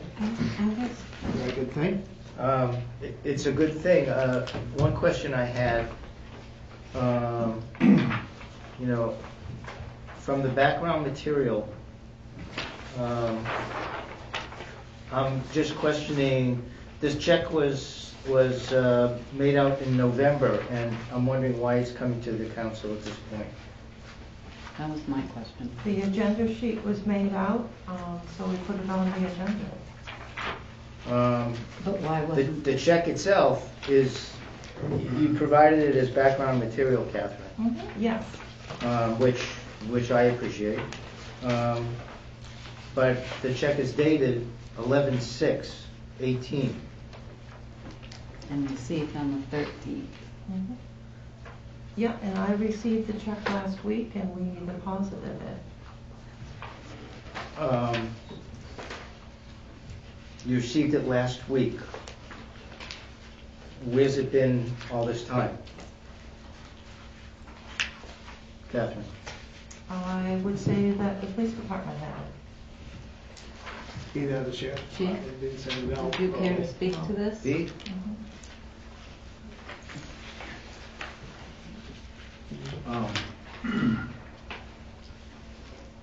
I received the check on November 13th. I emailed the town manager on November 15th last year.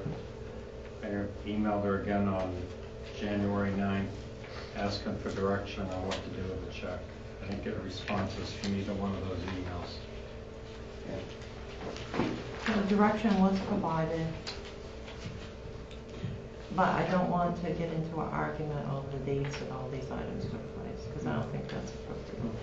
Bottom line is the check's good for 90 days, or 6 months. Yeah, beyond that.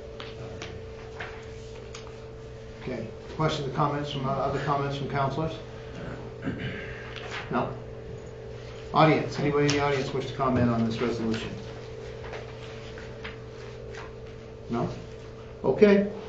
Not hearing any, since you're ready to vote, all those in favor of resolution 19-25, please signify by saying aye. Aye. Aye. Those opposed, nay. Ayes have it, and that resolution passes as well. Next is discussion items. Council committee decision to include membership. All right. Item that you wanted to talk about? Yeah, and it wasn't membership review, it was to a suggestion to include or maybe add 2 seats to each of the council committees filled by residents who would have knowledge on in those particular areas. I just called it membership, but yes. On the same page. I could not find anywhere where it said we couldn't amend this. It's part of the administrative code, so Right. you could go through as an ordinance amendment. As an ordinance, so we could do that. I talked with a few people in the community and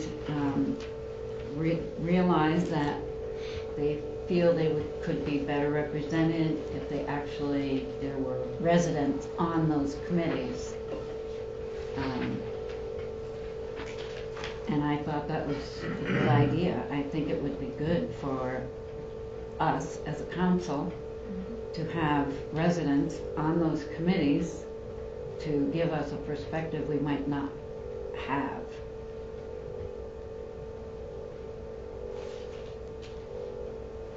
Did you have certain committees in mind, or did you want to review them all? I was thinking all of them that we have listed, including the labor negotiating committee. I think it's good for the residents to be able to know the processes that we go through on those committees and how we make decisions. We don't really get into that when we're in council meetings, and I'm sure that people walk away sometimes scratching their heads wondering how we came to a decision. So in order to review each one of them, is that something we would have to set up like a special meeting or a workshop? Or does it just run one committee at a time through the ordinance committee? How would you? No, you can discuss it right now. Okay. And could one ordinance change it for all of the committees?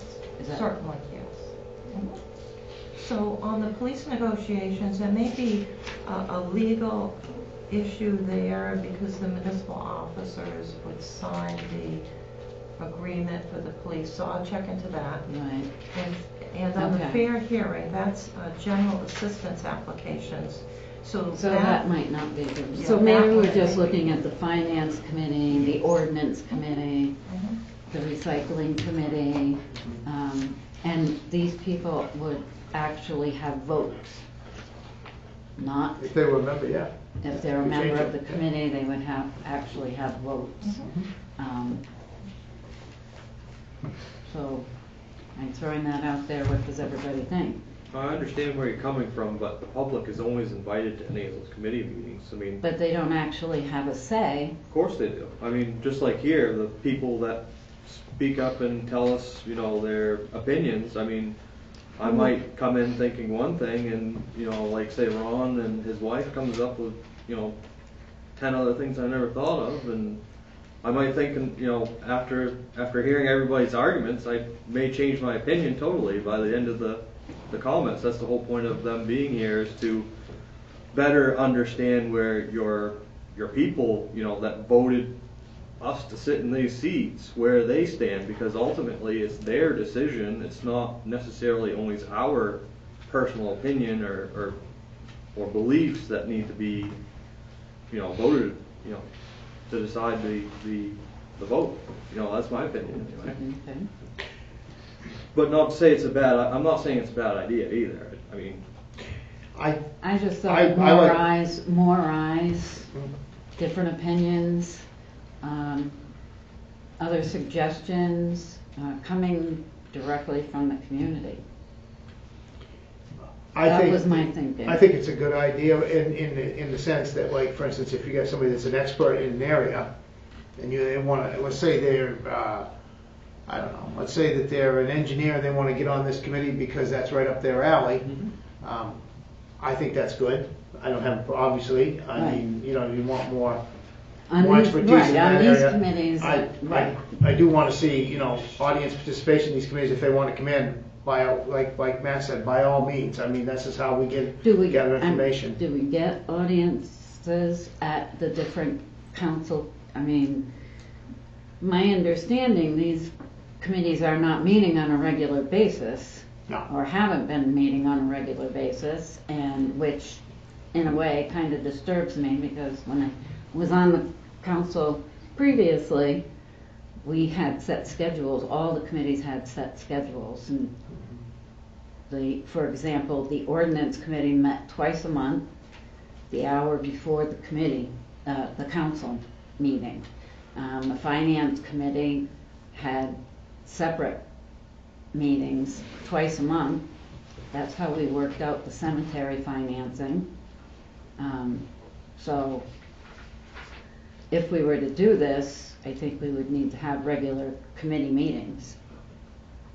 I think the reason, I mean, I've only been to one committee meeting, so I mean, I can only speak for that, but the reason, my guess is why the meetings, like, they weren't set schedule is because there were not as many discussion items, so they thought maybe it was better to, you know, as things popped up, okay, we'll have a meeting.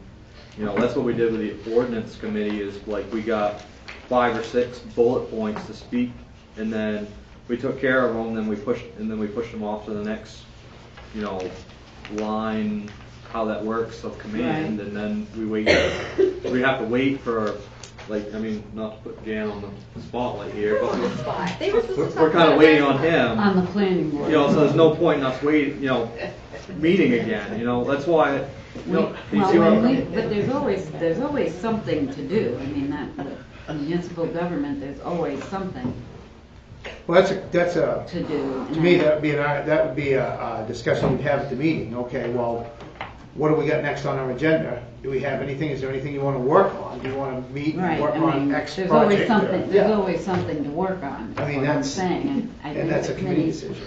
need to be meeting regularly.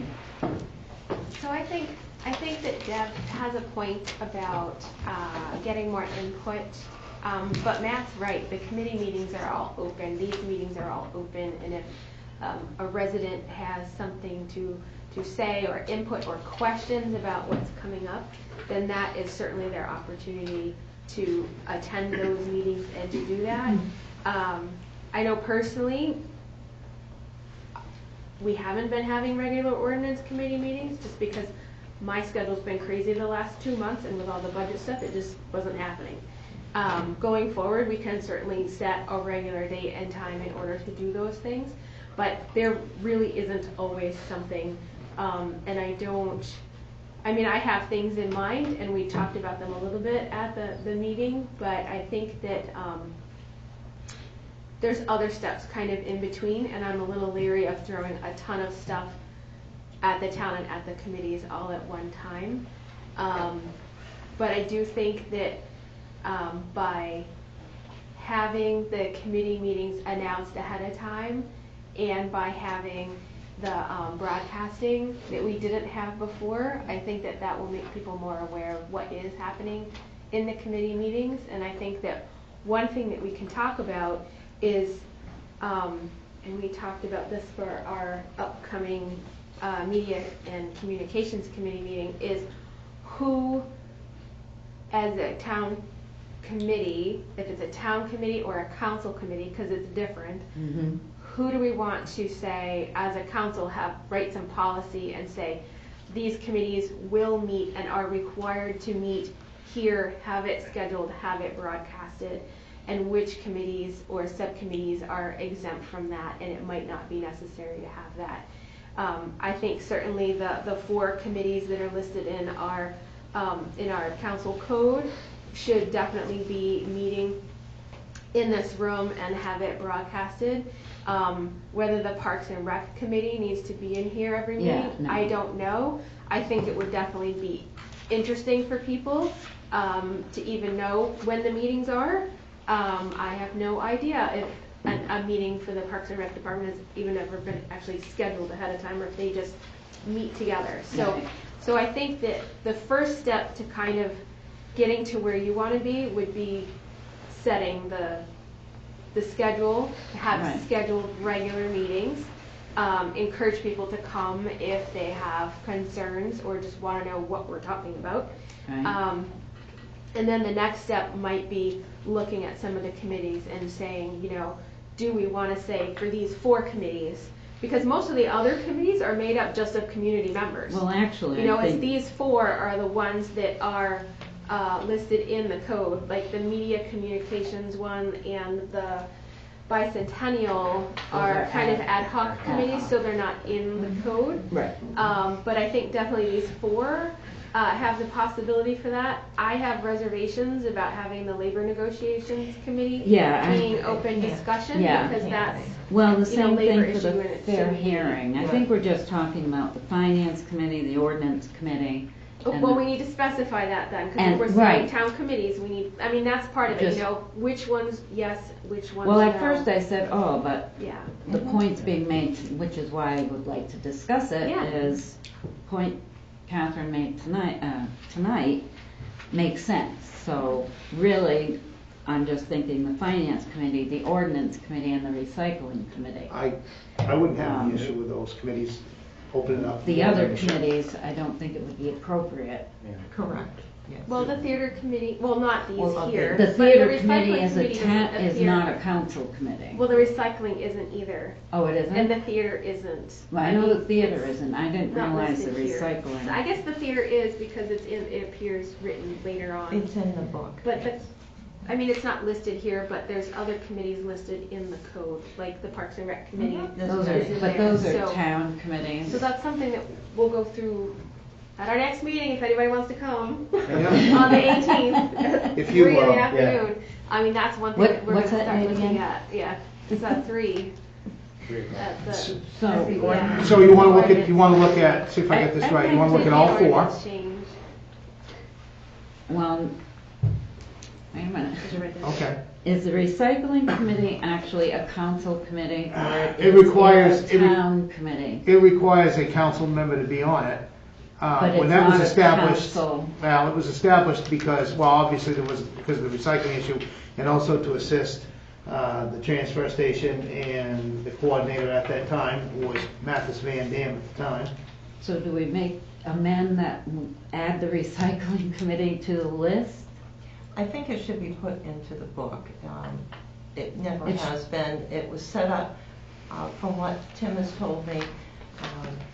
But they actually have done a lot of work over the years. Oh, yeah. Not so much lately, but we'll be getting Well, back into it, but, yeah, no, kind of I in think the winter, it was, yeah, it was a thing where we were trying to help educate, help the recycling in the town, and work with the transfer station, and the coordinator at the time, and that's, so we kinda are, in a way, tied with that. I think what happened, from what I can anticipate from what Tim has told me, he got elected to the council, and then as the newbie, they gave him an area that was very controversial, and we needed to have good recycling in town. And that turned out to be highly successful through everyone's efforts, including Tim's. And so they had always thought it would be an ad hoc committee, but it's been popular and continued on. It's had a couple of dry periods, like for a year, they only have a couple of meetings, and then this last year only a couple of meetings, and then it springs back into action. Right. So it should be added to the book. If So- we're gonna do an overhaul, we might as well do that. Right, too. so add it as a council, Or perhaps put it in the regular part. just of- put it in the regular part. Yes. With the notation that a council person has to be part of that committee, Now, a counselor. now you're talking 2 positions on each one as a. Well, as a that's standard. right, try and keep an odd number so there isn't a. Right, not a tie. If they had to vote on Correct, something. Yeah. because it's 3 on the committees right now, Yeah. correct? Yeah, so it'd be 5 instead of 3. Right. The other thing, like you said, setting up regular times is important, but then again, if that committee decides, listen, we caught up here, we've worked on about everything, we're basically going over the same thing 3 or 4 times, that's a committee decision at that point where everybody's involved. Say, do you guys wanna, But it's easy enough at that point, Tim, to put a notice on Sure. the town website, and, Right, since that we the have better committee control of will- the calendar now. Sure, that way people aren't going to meetings that aren't there. Yeah. Yeah, exactly. I agree with you 100%. I think that makes perfect sense. So I'm willing to do that. How is everybody else? We're talking the 4 committees now, the finance and recycling, ordinance, and. 3. 3, excuse me. 3 committees. Finance, ordinance, and recycling committees. Correct, labor, the other 2 Yeah, the other ones is- really are not appropriate. No, Yeah, confidential. confidential Right. thing. Okay, so do we want to? So do we write up an ordinance? What, That's How would you- the ordinance committee, we'll talk about it and try and figure out, we'll look at the wording that's already in here on the other committees and probably work up some wording on it. Okay. And then, bring it does back that to go to the the next? planning board or would that just come here? No, It's not only the building land ish. use, only land use go to the planning board. You're off the hook? Alrighty, so. Yeah, you lucked out on that one. So we'll review that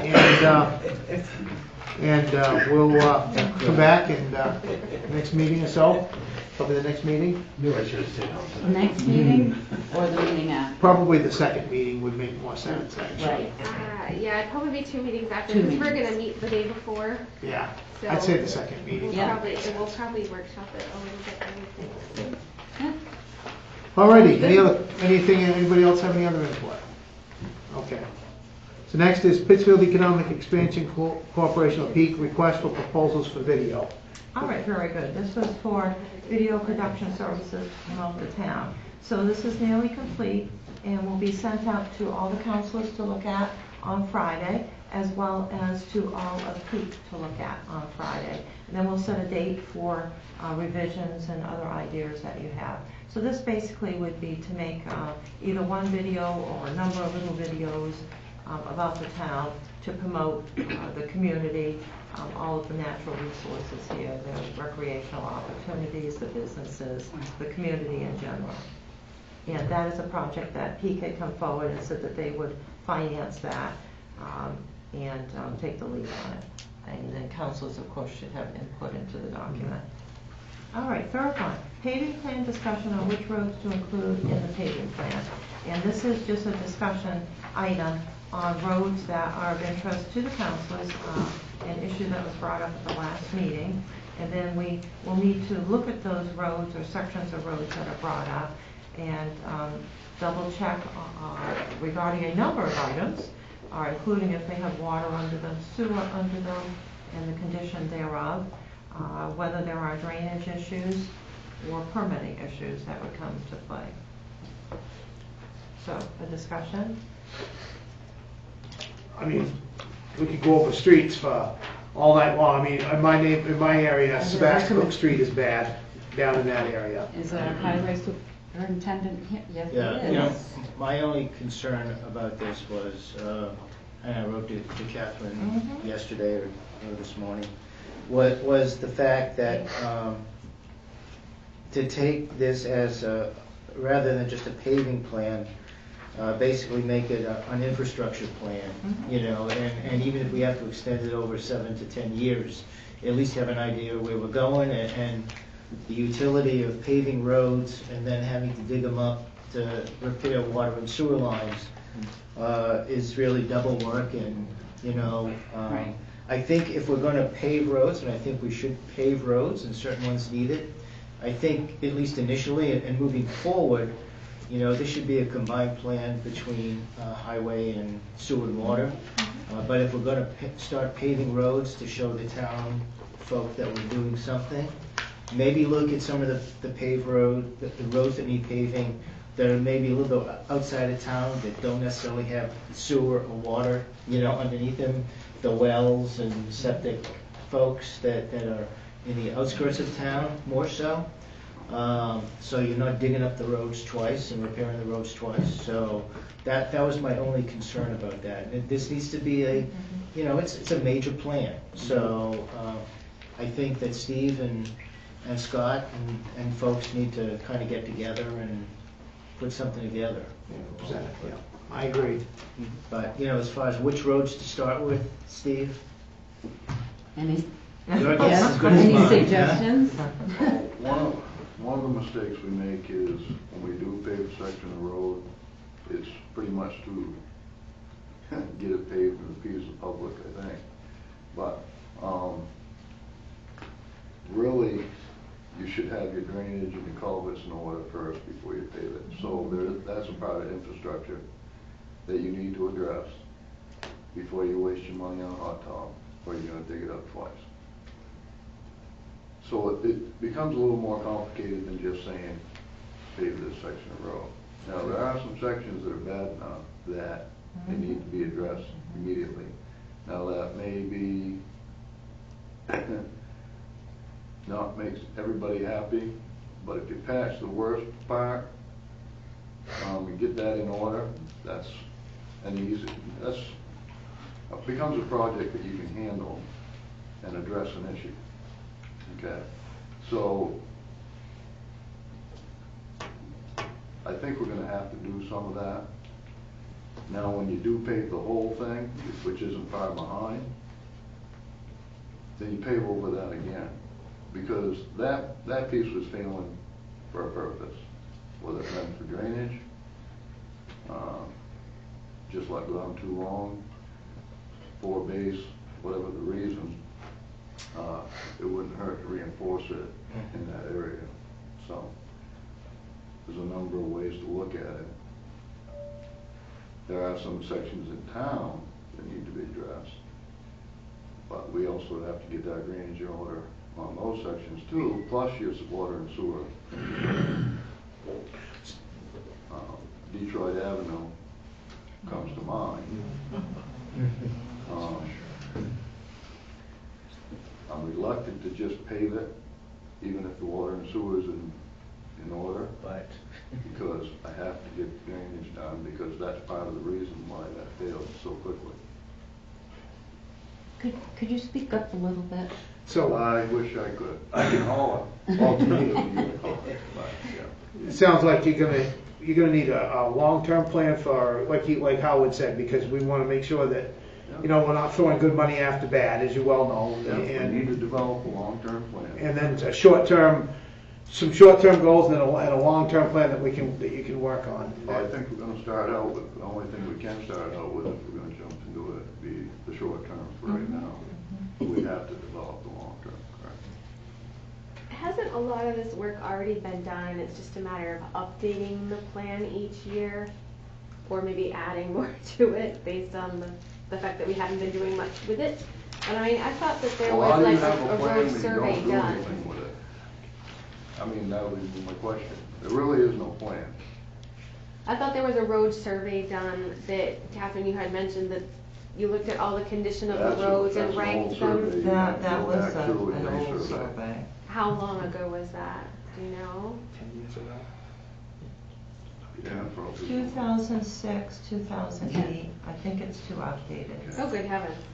Let's just assume they're all like 10 years worse than they were then, and then Correct. go from there. I mean, if it was at the top of the fix-it list then, chances are it's still at the top of the fix-it now. Let's put it But- this way, when you think you're on a bad piece of road, if you're out riding around, you think you're on a bad piece of road, stop your car and get out and look, and you'll go, holy shit. I actually have done that. Actually, today I did it. Well, it's a hard time of year to do it.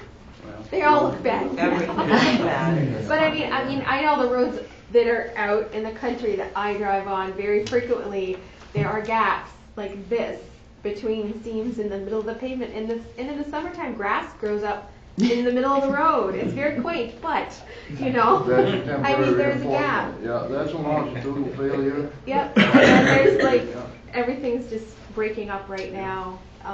Yeah, everything looks bad Well, right every now. one of those cracks allows water in. Every one of those cracks will fail your base over time. Yeah. Okay? Yeah. Well, it's just a matter of doing it. So I guess going forward, if we're looking for short-term things, are we looking for Steve to bring us a list of the 5 worst offenses as far as road condition in town and what he needs to do for that? We can do as that part of our part, paving but we wanted to offer or the road counselors, maintenance? yeah, we wanted to offer the counselors a chance first to say their piece if there was something. So they we're wanted. nominating. Is this our chance to nominate? Or, Well, I mean- I don't really want to do that because I think it just opens No, us I up don't to think you're gonna, nonstop. Yeah. But like if I you said, have constituents that, let's say 100 of them call you every week because of a certain road, now that's something to look at. Mhm. I don't know, from that perspective. To get the full plan, you'd have to come, the state offers a service where they have a road guy that will come in, like the survey that was done 12 years ago. You go around, you look at all the roads. We used to have a road commissioner, and I was on the council the first time. We did, yes. Why do we not have that position We do. now? I believe it's Catherine, isn't it? It became me, and it is now Steve. It's now Steve. So Steve, But what do that- you road need? commissioner is Yeah, just- but that's, It's just a title. It's just a title for the Okay, person. that's who all owns it the is, road. really. so. So would okay. that be the first step to contact the state person to come and start that survey again so we can get it updated? Is that? And does that cost? That would be one of the first steps, yeah, when he's available. I think going forward, initially, we can identify some of the spots that we can address out of the gate and develop a long-term plan going forward. If you wait for the long-term plan, you're not gonna get anything done this year. Right. I And agree I think with we can, do something this year that makes sense to address some of the bigger issues. And I think when we talked budget-wise, we were talking like road rehabilitation, not just right. paving, to give you, because I remember bringing that up because you had mentioned before You gotta do the road, you gotta do the culverts, you gotta do the ditching, you gotta do the drainage before you put anything down. So I Right. don't think we're limiting you on just paving roads. I think it's just road improvement type, right? Right, that was the Yeah. understanding, but we're calling it paving. No, I agree, you're not necessarily gonna get 5 miles of road if you're gonna spend that money. Right. You're not necessarily gonna get that. One of the other things that I changed, I did, the one year that I was allowed to do some paving, okay? I went out and measured road profiles, okay, because the way we used to do things is you go a certain time over a certain distance, okay? Well, and you got wheel ruts that are 3 inches deep, and you're trying to stretch your tonnage, sometimes you get a skim over your crowns, okay? Right. First place that's gonna fail, because you don't have enough mass, is gonna be in those crowns, and once you get the crack, then you shorten the life of that pavement. You don't have enough stability, you don't have enough mass to make stability. Now, I took a bad section on the Spring Road, coming in from the Palmyra Town line. I said, Stanley, because he won the contract this year, I said, Stanley, I want it tagged, okay? I want 2 inches over my highest profile, okay? And then we figured the tonnage. He was able to extend that goal a little bit further and accomplish the goal. Now I'm, I think 3 years, this is the 3rd season coming into it, and I still have no surface tracking in that section. And that was a bad section to start with. So I believe I'll get my 15 years out of my investment, or out of our investment, okay? So I don't have that with others. I look at other sections that are patched, and I'll find Pike has performed well for us, other pavers have not. Whether that be the direction that they were given or material and practices, I have no idea. I was not here. I do know that what was done, and some of that you can't correct, like some of the roads you're talking about on Crawford Road. You gotta dig it all out. Okay. I got some odd migration going on there. On It that goes road. every which way, that road. It's going this way, it's going that way. Every culvert. I don't know Right. what the base structure is and why it's doing that. I can pave that 100 times and it still didn't do it. That was when the road we did some patching on that same year, 2 years ago, when I got surface. And it's all patching coming on apart. there. Sometimes you're gonna have that. Yep. We need to do a full survey. We need to figure out what's what. That road was actually rebuilt by the town in the 1990s, which is shocking due to its condition. I remember when we built that. Yeah, it's pretty bad. There's a lot of water puddling too by the, is it the Farnham Brook, bridge there? There's a lot of water puddling and the ice builds up, but it's, That. isn't there bridge that was abutment a- work that's supposed to be That's a failed big done? bridge project, as far as I'm concerned. Yeah, the It's bridge later. abutment, wasn't there work supposed to be done on that or something? There is footing work that has to be Yeah. done on that. The abutment walls were poured, right on ledge. Okay, and then the ledge has eroded over time. So now, they're not supported by anything. And in somebody's infinite wisdom, when they put that bridge in, they didn't provide for drainage, it had to be in the low point of the road. So what do they do to fix it? They go out and drill a 2-inch hole through the curving. I mean, really? Who does that? How's that gonna work? I mean, we're in Maine, it's winter time. It freezes. We have to go out with calcium chloride and get it unplugged. What it needs is a scupper. Okay. So, that's not the whole project. I don't know. So are we providing direction to Steve here or just asking Steve about the status of things? Is that? We're just having a general discussion. At the last meeting, Matt said, let's put an item on the agenda to talk about the paving, which also meant other work that was necessary beforehand. Okay. So Steve and I talked, and we thought, well, that's a great idea. The council should have some input at the beginning of this process. And of course, that's one of the major goals to work on this year is to try to put this all together, at least for a short-term plan. Long-term will take a bit longer. So, if you have particular roads that you would like us to look at that come to mind, just let us know. Otherwise, we'll have Steve bring us back a list of the top priorities for short-term. My two roads were Sebastopol Street and Detroit Avenue. I mean, Detroit Avenue is always a problem. It has been since you and I was kids. And, yeah, that road always has a problem, and I get a lot of complaints on that. Sebastopol, the old where the culvert is, and out towards the projects where Donnie lives and stuff, they've had some, like people complaining about, potholes and this and that and the other thing. So those are the two that I hear the most on. And I mean, down where I live, I mean, we got drainage issues to begin with, so that's a long-term project. There's a lot of long-term projects. There's a lot of things that we have not done. Yeah. Okay, we've never really focused on our infrastructure. We've been scattered too much. So are we looking for Steve to come back with a Yes. short-term plan? Yes. Yeah, I'd like to see him And come then back with have a short-term plan. he and Scott work together on a long-term plan, which would involve infrastructure, this water, They will sewer, be working on a and long-term roads, plan. but have the two of them. Come in. Yeah, it would involve more than just Scott. It'll be involved DOT probably on a lot of it. Yes. And get on the list. Whoever needs to be involved. Exactly, that's what I would put it. I don't know Okay.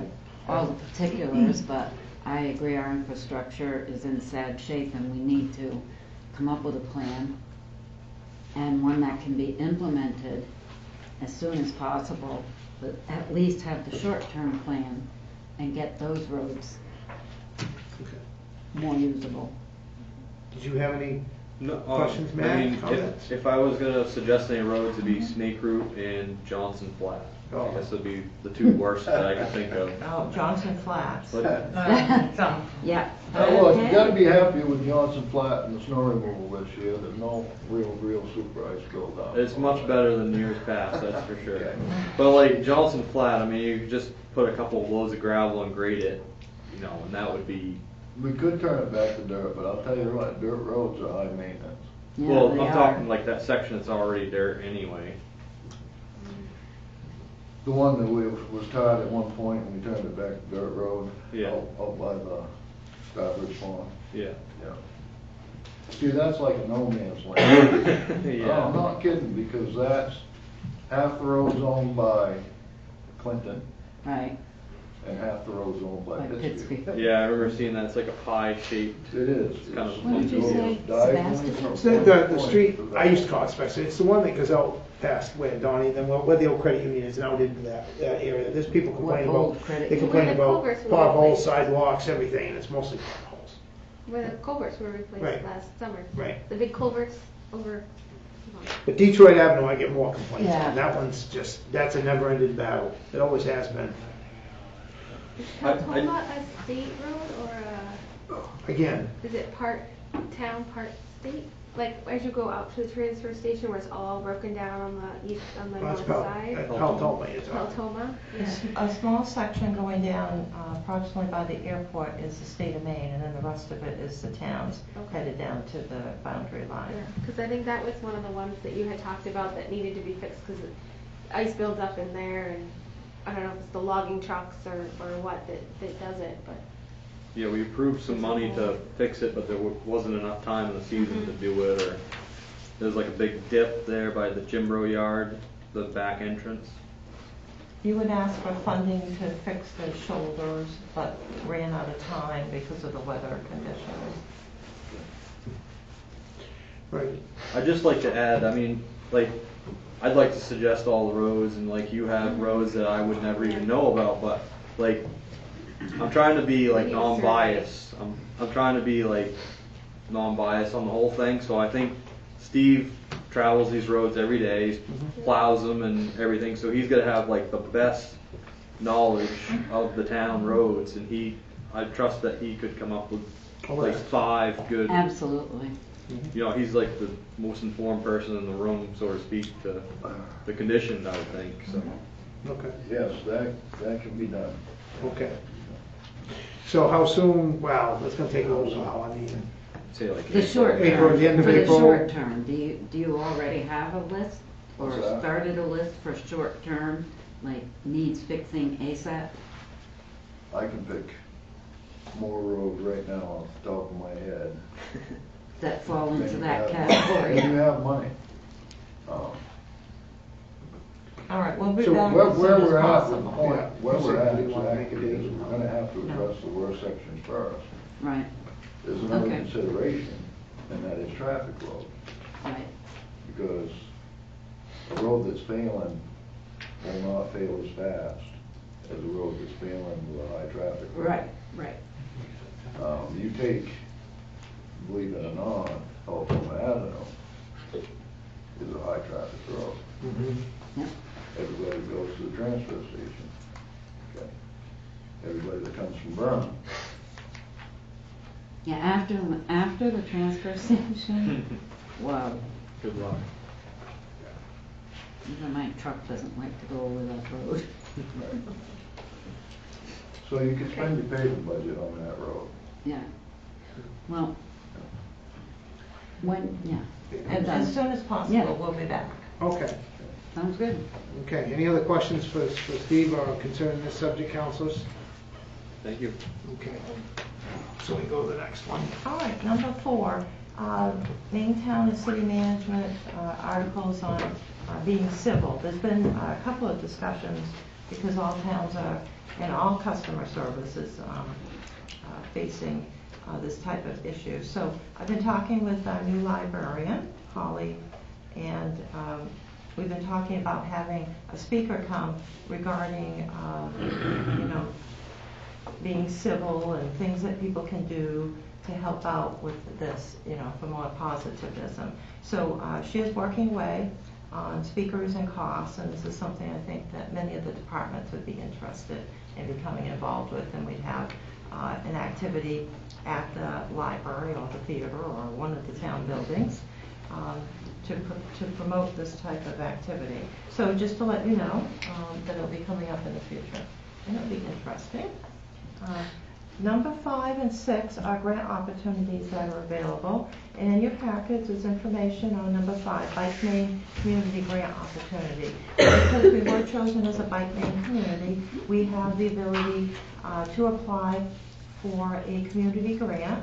They provide $15,000 to be awarded each year.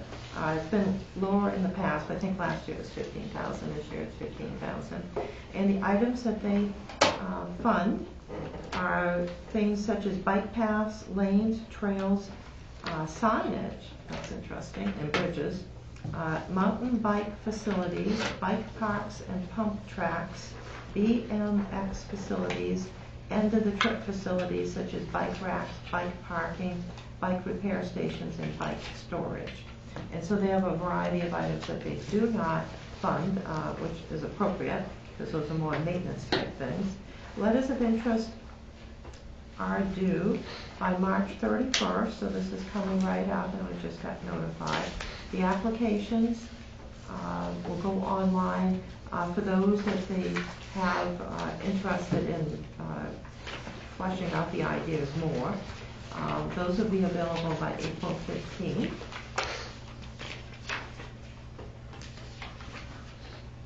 May 31st, the full application is due. June 15th, a final decision will be made. So if there's any items anyone would be interested in, we can write this up. Or we will get back. The last page said that Pittsfield was eligible in 2017. We were a 2017 community, so we're eligible for now. Any of the communities that participated. Yeah. Okay. We got picked up in 2017. I just wondered, because I came to a couple of those bike lane meetings, and I know that Peltoma Ave was one of them that was in question initially as far as the condition and having the riders on it. Can we combine this bike lane like grant opportunity, like say putting a bike path along Peltoma Avenue? Would that help cover like drainage and rebuilding roads in a roundabout way? No? In a roundabout way, in a small way, yeah. Like the Small minuscule, way. like an inch? Yes. I just wondered if they would be able to. It is good thinking of matching, putting all these different items together. They have $15,000 in total, so I expect that, if 3 towns got an award, each one's $5,000, or one could be $2,000, so it's a small amount. It's more, I think, for bike racks, and the signage, though, is interesting. But if anyone has any ideas, let me know, and we'll see if there's something that we can apply for. Do we have a lot of bikers that use the recreational trail through town? Are there a lot of people that ride through there?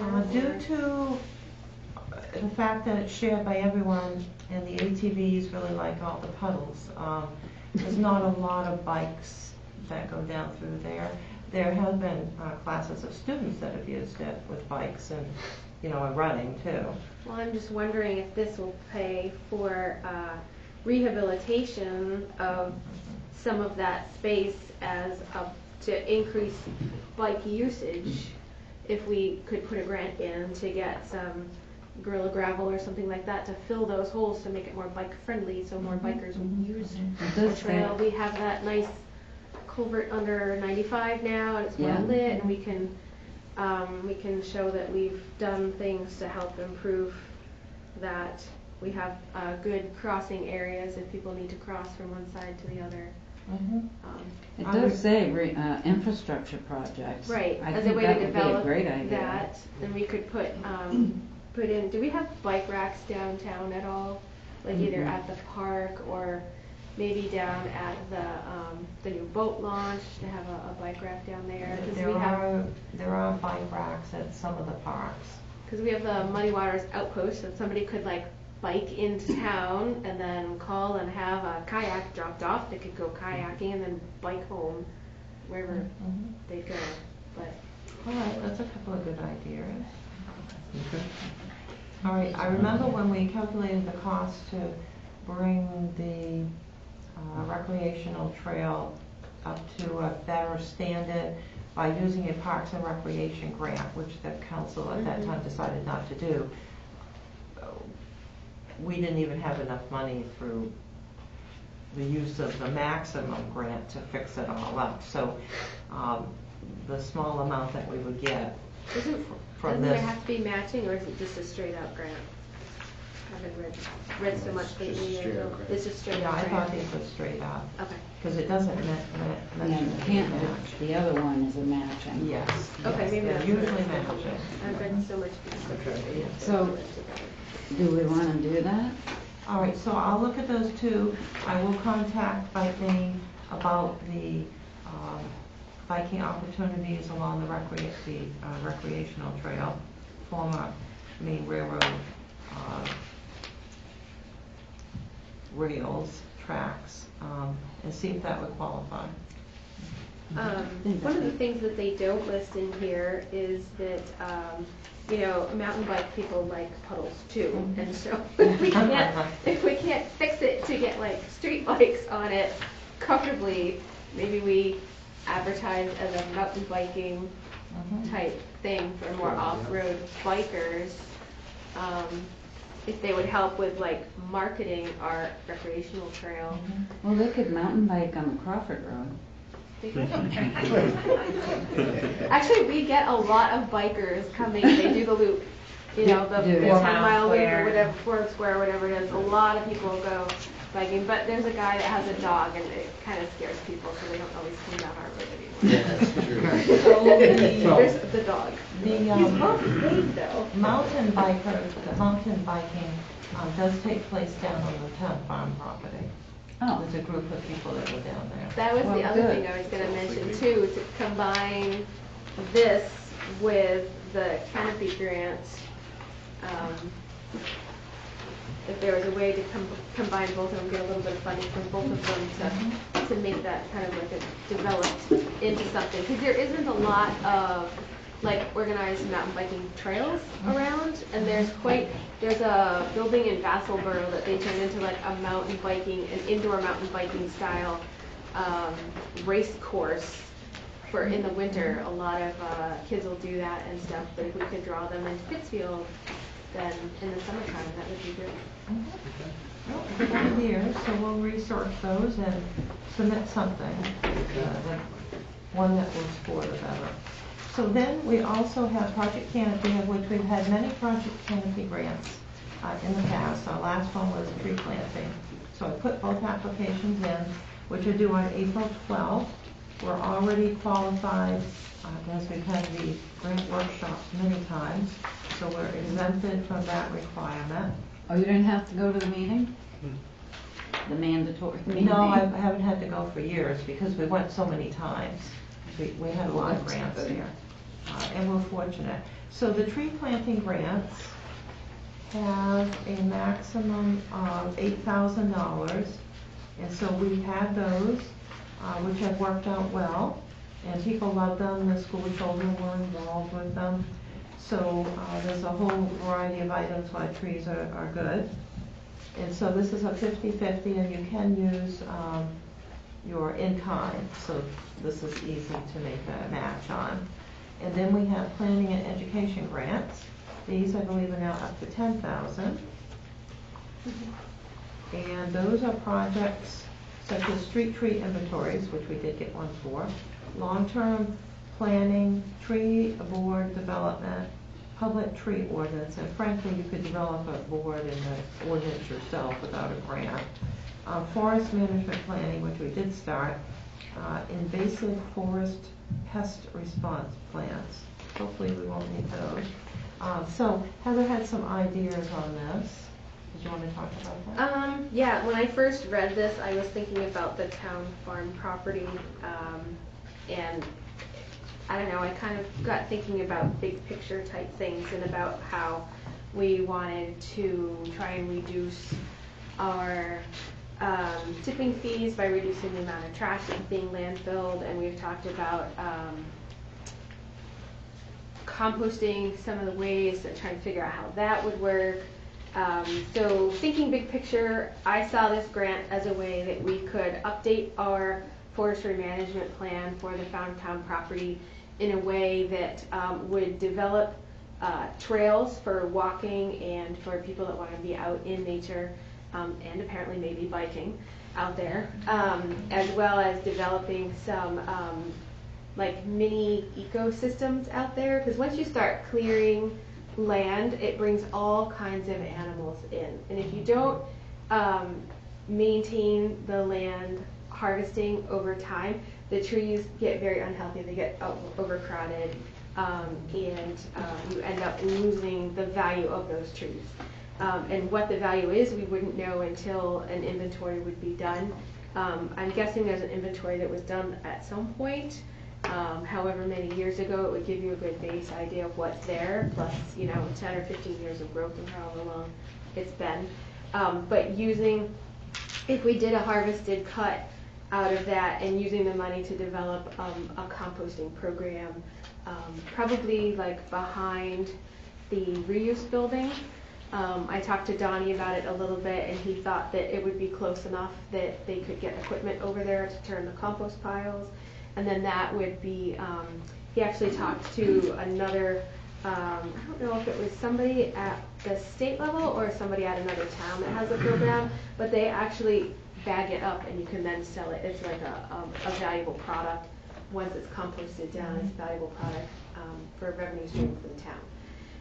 So I kind of saw it as the Project Canopy grant could partially fund the inventory for the tree harvest. The tree harvest funds would then go to funding either additional composting equipment if they need turners or something, or just to get it started, and then have that in turn be a cost saving to the town because it would reduce our tipping fees.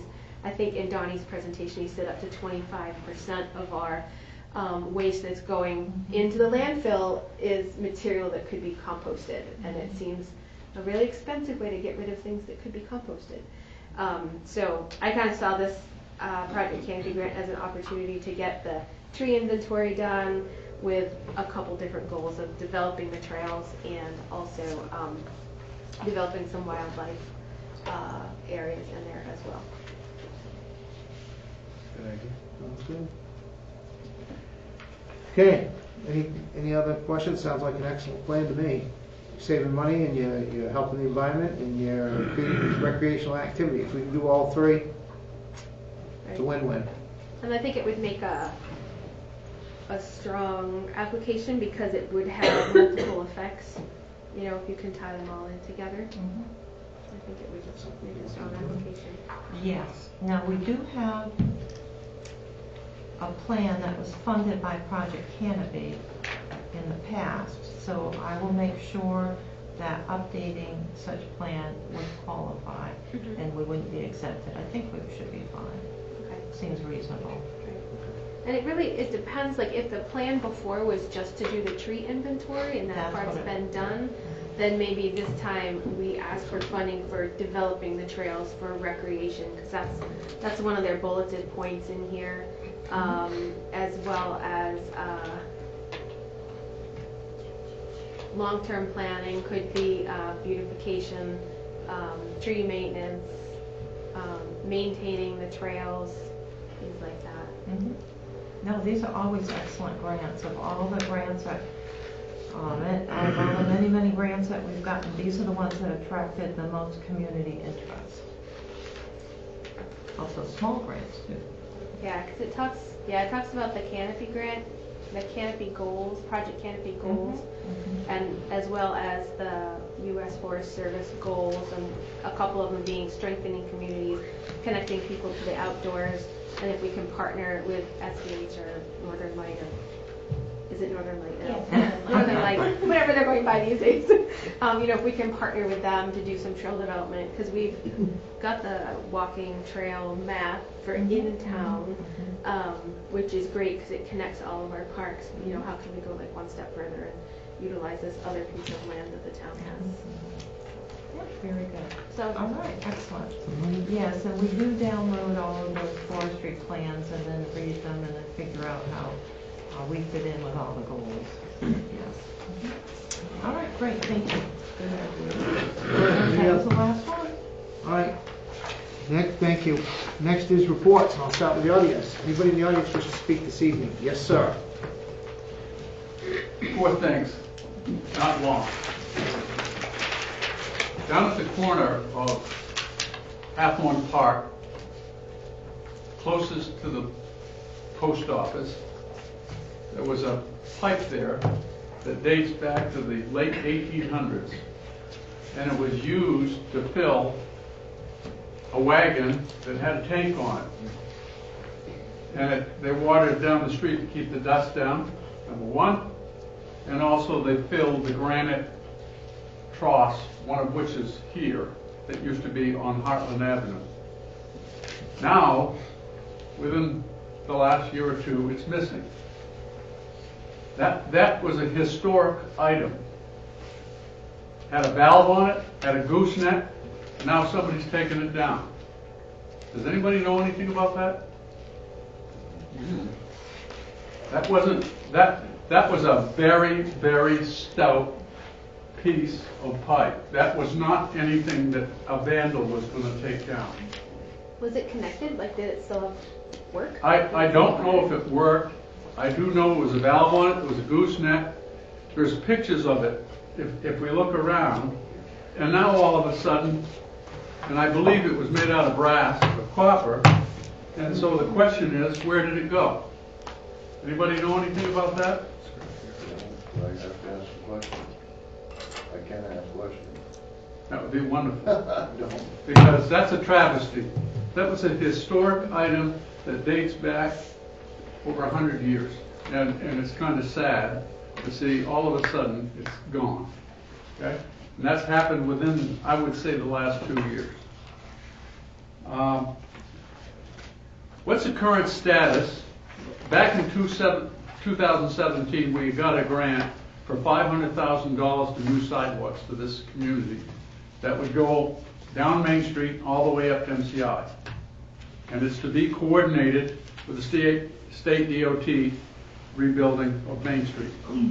What's the status? Can anybody tell me what the status of the design of the sidewalks. We hired last year, in 18, we hired an engineer. Can anybody tell me what the status of that design is? So we hired the engineer, we met with MDOT. MDOT explained to us that they will do a survey and talked about some different items that they may or may not do.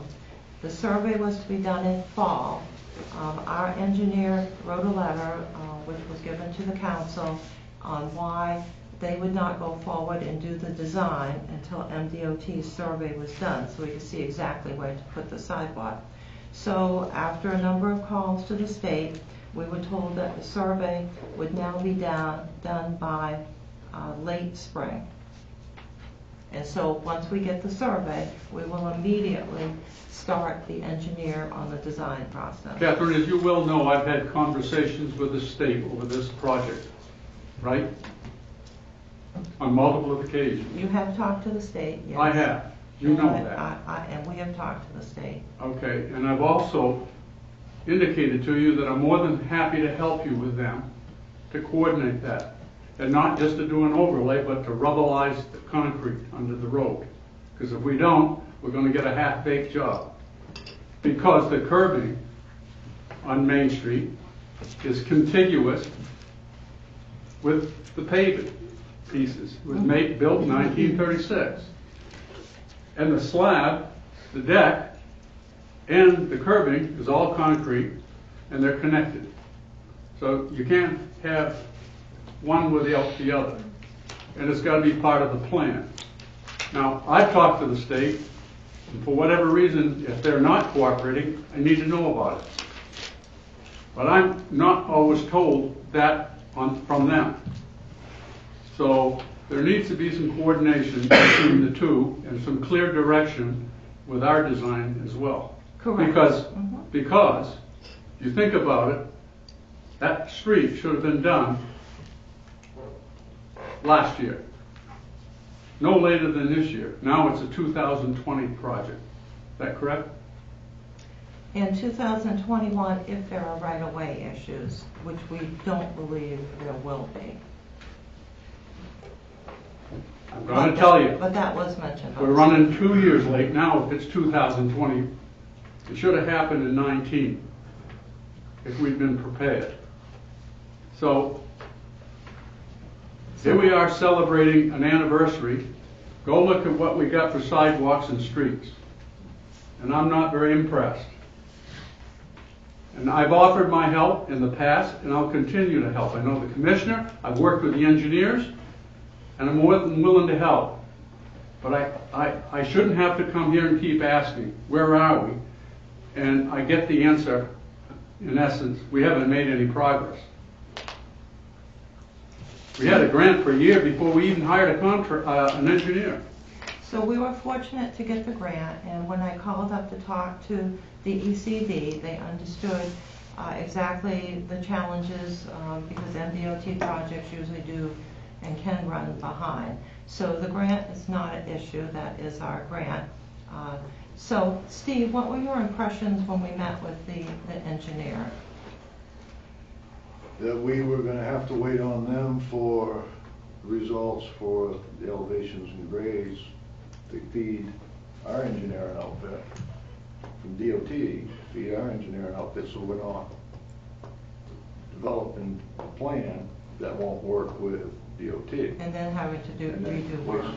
All that time and effort. And my point is, we sat on the project for a year before we hired an engineer, which delayed them. So is it the cart or the horse we're talking about here? So MDOT has been very helpful, but on their projects, they have a tendency to run behind.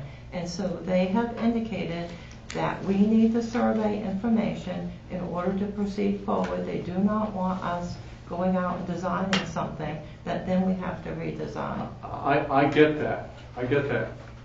I get that. But again, I don't think we're coordinated, and we're no further ahead than we were a year ago. Right now. I would agree. Okay? That's where we are. And we got a grant 2 years ago. And they were waiting on us. And now we're waiting on them. All And right. somebody's got to facilitate this conversation and get it done. We have been talking with the state, and they're comfortable with the progress that's being made by their surveyors, and so this should be done by late spring. And we will continue to call on the project, but there is no way the town's little sidewalk project is going to go forward before they get the plans for where the road is going to be, where the elevations are. I get it, I get it, I get it, and I got it for 2 years, and I've offered to help, but we just go back and forth and we get nowhere. Well, you did help, you met with the state. Yes, I did. Which was helpful, but again, when the engineers came down and we spoke with them, I mean, the engineers were highly informative.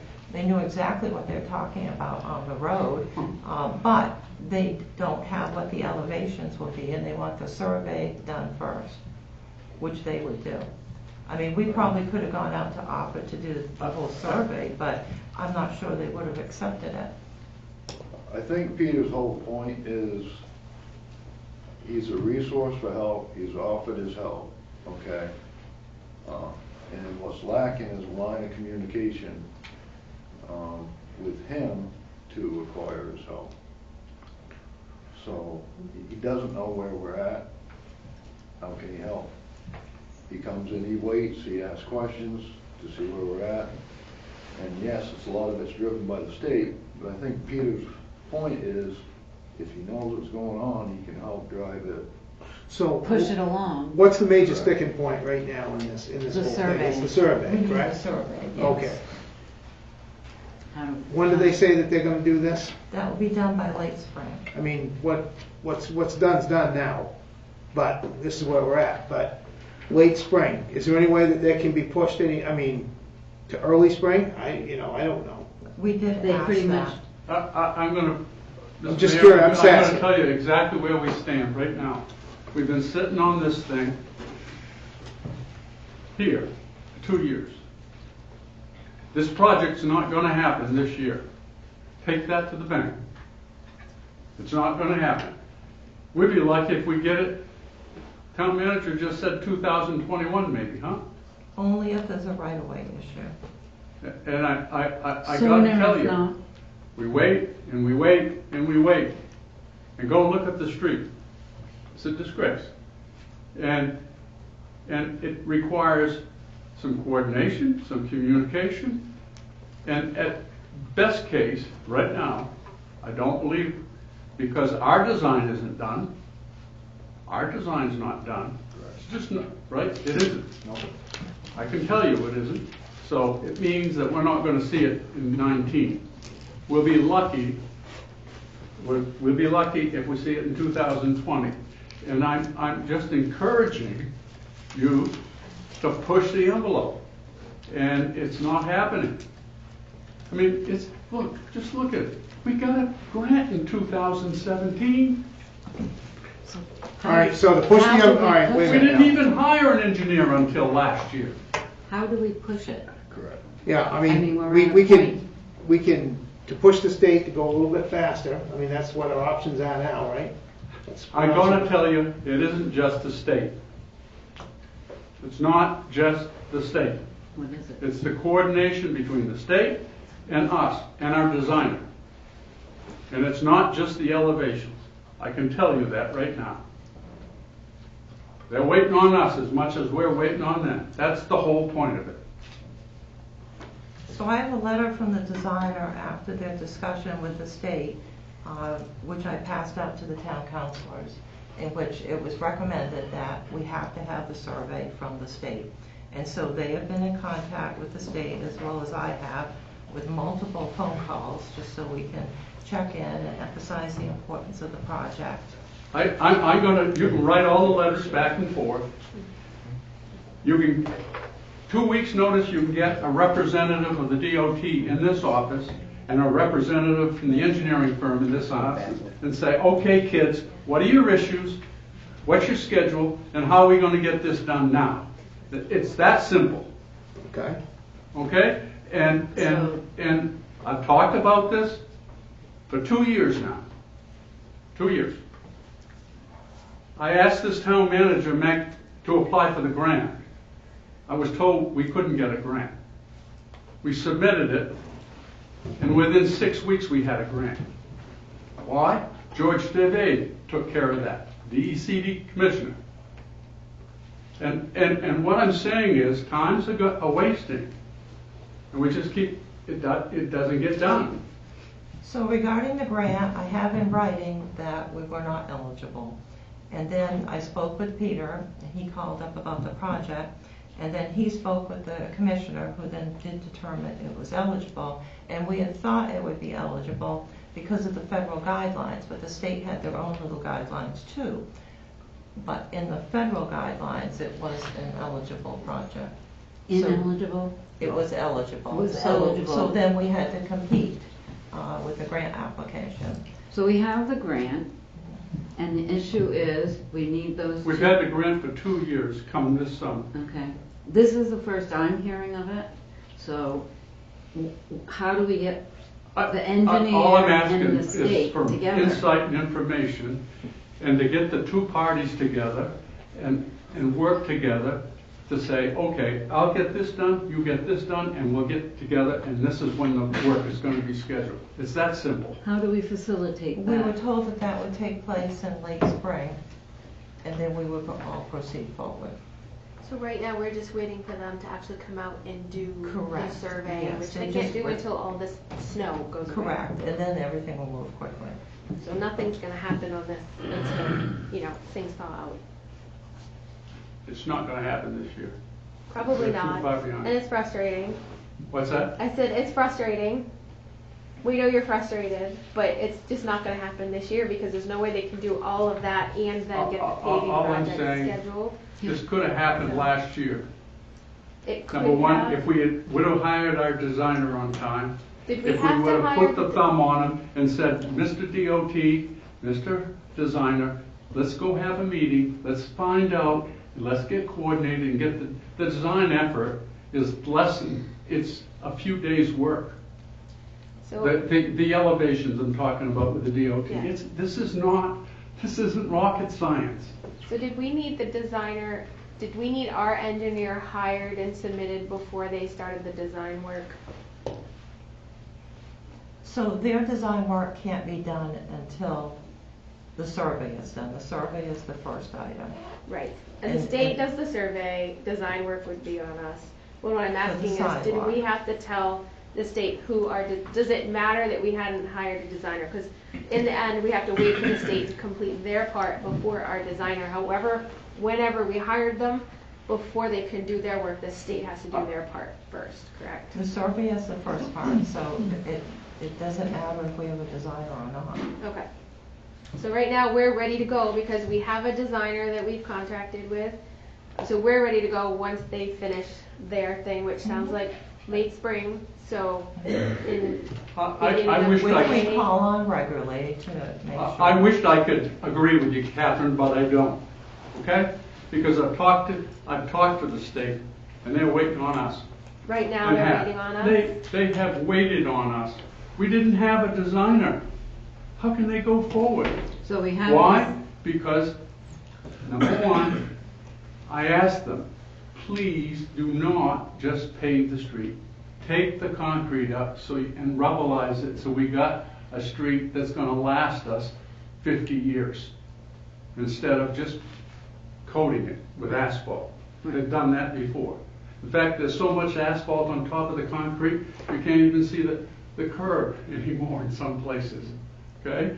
And it needs to be replaced.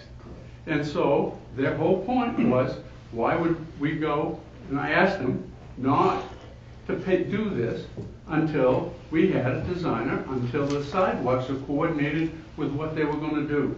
So it didn't look like a half-baked job. It had to be done about the same time. Right? Correct.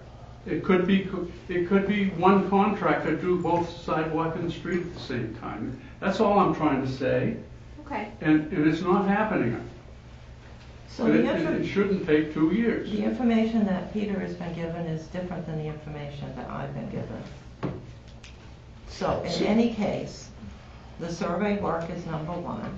The survey work was scheduled by the state, they just didn't get to it last year. So now it's going to be late spring, which we call on regularly and are being told late spring. And so our designer is ready to go once they get that information, and then this will be the #1 project. But right now, they can't survey. So, So help Go me, ahead. Catherine. You're talking about something as simple as elevations. Well, there's a number of things involved. Elevations is the first one that comes to mind. I didn't bring down all the projects that we've worked on. I've got a whole list of things that the designer needs. I'll get back to you, Catherine, and I'm going to talk, if you don't mind, with the state, and then I'll tell you Yeah. where they stand. I think that if we can get a meeting and push the state to do it even earlier, I mean, it's too late, but the earlier the better, as soon as possible. I mean, if you want to be involved in that, I'd really like to see that, because I think that you're a ready a year negotiator. ago. They were ready a year ago, and we didn't have a designer. And Okay. that's not what we were told. Did you have any other things, Peter, that you Yes, I wanted to do. bring up? Yes, I do. I came in here with these 3 reports last meeting. Okay? 15, 16, 17, I don't have 18. And I made reference to people that are deceased that are still on the list year after year, showing payment due on their properties. And they don't even exist here, they're not even alive. That was both personal property and also real estate, like the Conleys down on Route 100, who have been deceased for years. Okay? In fact, property's been sold. In fact, the house is gone. In fact, the barn's being taken apart. And we show it as a collectible, a receivable, year after year after year. Some of them go back to 1995. And I made reference to this in the last meeting. It's a receivable. Shows up that way, yet we know these people are deceased, as an example. I'm just using 2 examples. I went to Baker, Newman, and Noyes. You know who they are? They're the largest accounting firm in the state of Maine. And I asked the principal there, if you have a town report and you do not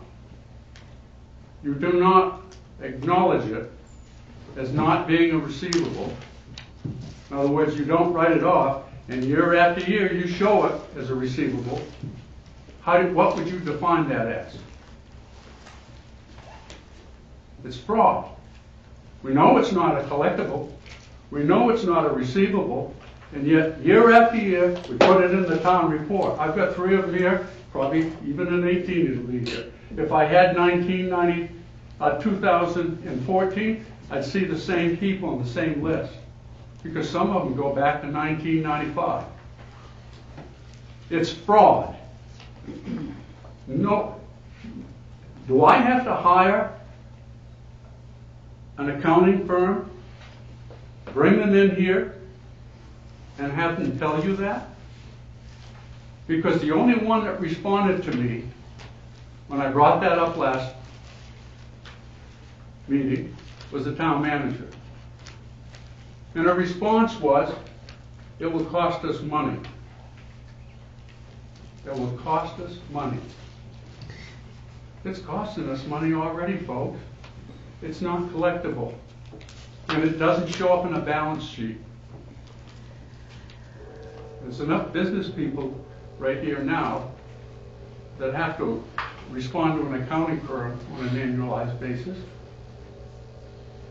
And if you knowingly don't acknowledge it as not receivable, then you're fraudulent. I think it's a pretty simple matter because the town council has to sign off on this. You acknowledge that it's correct or incorrect. And yet, it happens year after year after year. So my question to you this evening is, what are we going to do about that? We're going to continue to do this? Year after year after year? I think I deserve an answer. I'm a taxpayer here. Catherine. I sat on this council. I understand the rules. I understand how it works. Yet, silence. Yeah. All right, so basically, after you brought up the concern, we went back through, let's start with the deceased parties. And so we went back through all of the death certificates, anything we could find in the papers, obituaries, and we found several people whose names should be changed. And so I had the staff go back through all of the annual reports, and we updated those. And the updated annual reports, which have a state of after the individual's names, are now on the website and can be downloaded. So those have been updated. I understand that they can be. So after hearing the concern that was expressed at the last meeting regarding the town's balance sheet not being correct, as the town had tax-acquired property and personal property which may or may not be collectible, I contacted the town's auditor, and the town's auditor advised that some towns will regularly write off uncollectible taxes while others will wait and do it all at once. And so we have been a community that has done it all at once. And when I arrived here, after I think a year and a half, we wrote off, after major studies, we wrote off a large amount of personal property, and then did it again a number of years after that. And as I had noted to the councilors in a document I gave them before this issue came up, I noted that we're going to have to work on the tax-acquired property and the personal property again, and that it was time to do that. So we've been fortunate. We've made large strides in the collection of both TAP and the personal property. So, and I also had noted to the councilors that we needed to work on the personal property and TAP again, which we're going to.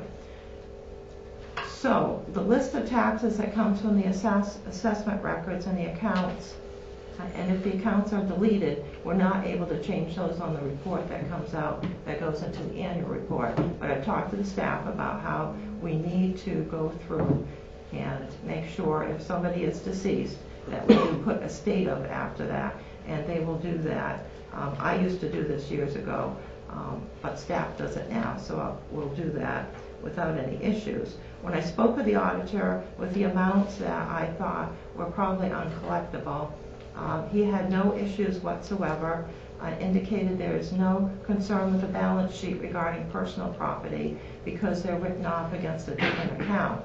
The auditor they're written off against a different account. The auditor was not worried or concerned on the 2 TAPs that need to be written off, or some amount, because it was so small in comparison to the size of the town's balance sheet. And so the auditor said that he can address those issues when he comes this summer, and that he advised that our financial records have always been very good, and he looks forward to talking to the council this summer. Isn't that wonderful? And I disagree with him, because personal property, and there's a number of these that make no reference to the estate of.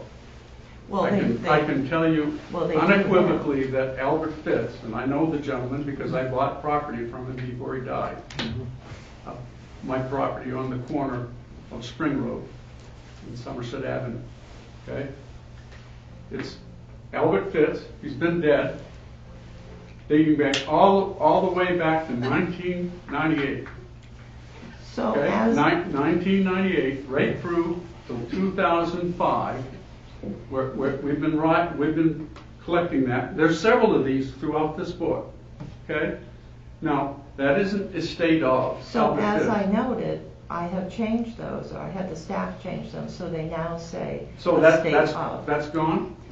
From now on, they will make sure that we check all of the obituaries, all of the death certificates, and make sure we pick these up. But for all the reports going back to 2005 14, I believe, we changed those reports and put them, the pages, and put them onto the town website.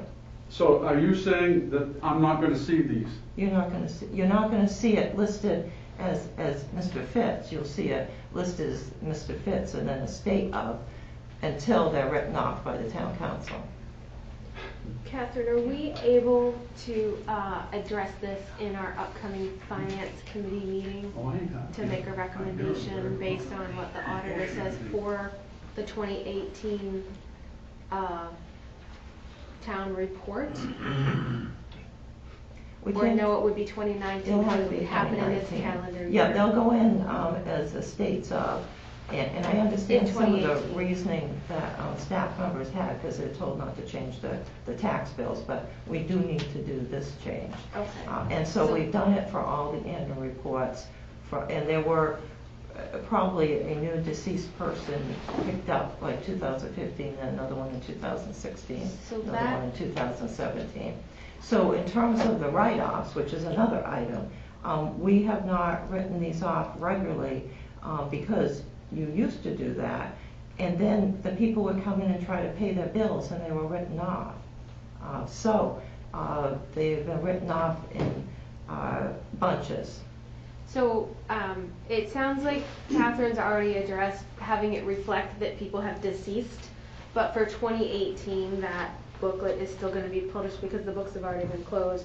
But going forward to 2019, and we can certainly quiz our auditor about this when they come in to talk about the 2018 audit, we can ask them for more information about this, about how we correct it for 2019, and get all of those items that we know are uncollectible. Get them out of there. Get them off the books, get them off, just to clean everything up to fix that. There'll be a certain amount probably you can write off. So we'll have to check with them and find out exactly what that is and how that works. So they said they can set us up, which should be easy enough. You know, we can write things off every 2 years or so. Okay, so it wouldn't be like a yearly thing, like if we know somebody passes away after a year, if the tax hasn't been paid, then it just gets written off. Yes, we have contacted relatives, and we did have some success, but usually not. I mean, obviously, if a property is sold or if it transfers, the town should be able to have a tax levy that gets paid before property changes hands. Normally, unless somebody doesn't pay the taxes and they just sell the property, it's not legal, but it happens all the time.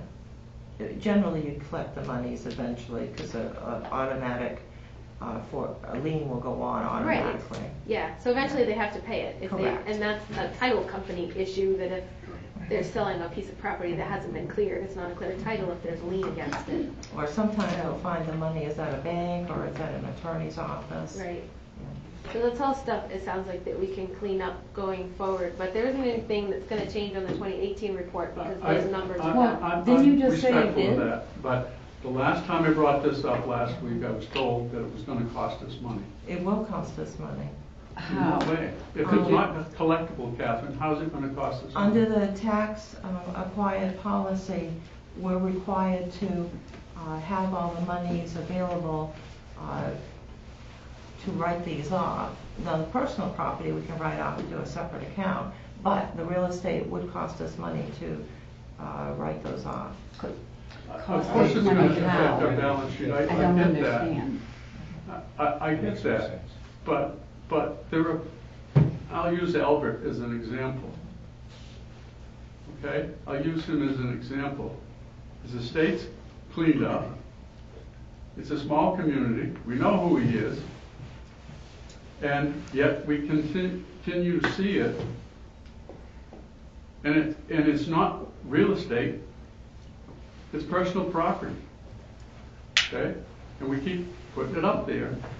And in this particular case, in this one report I have, in his case, the last one we show is 2010. And the first one I think is 2004. Right? There's like 5, 6, 7 years.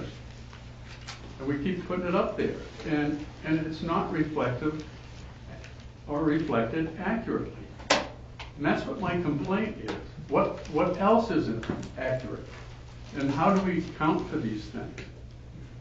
And for the life of me, when I look at another community, I don't see it to that level. If it's tax acquired, I understand all of that. But when you see it year after year after year, and it just keeps adding on, and the person's deceased, doesn't make any sense.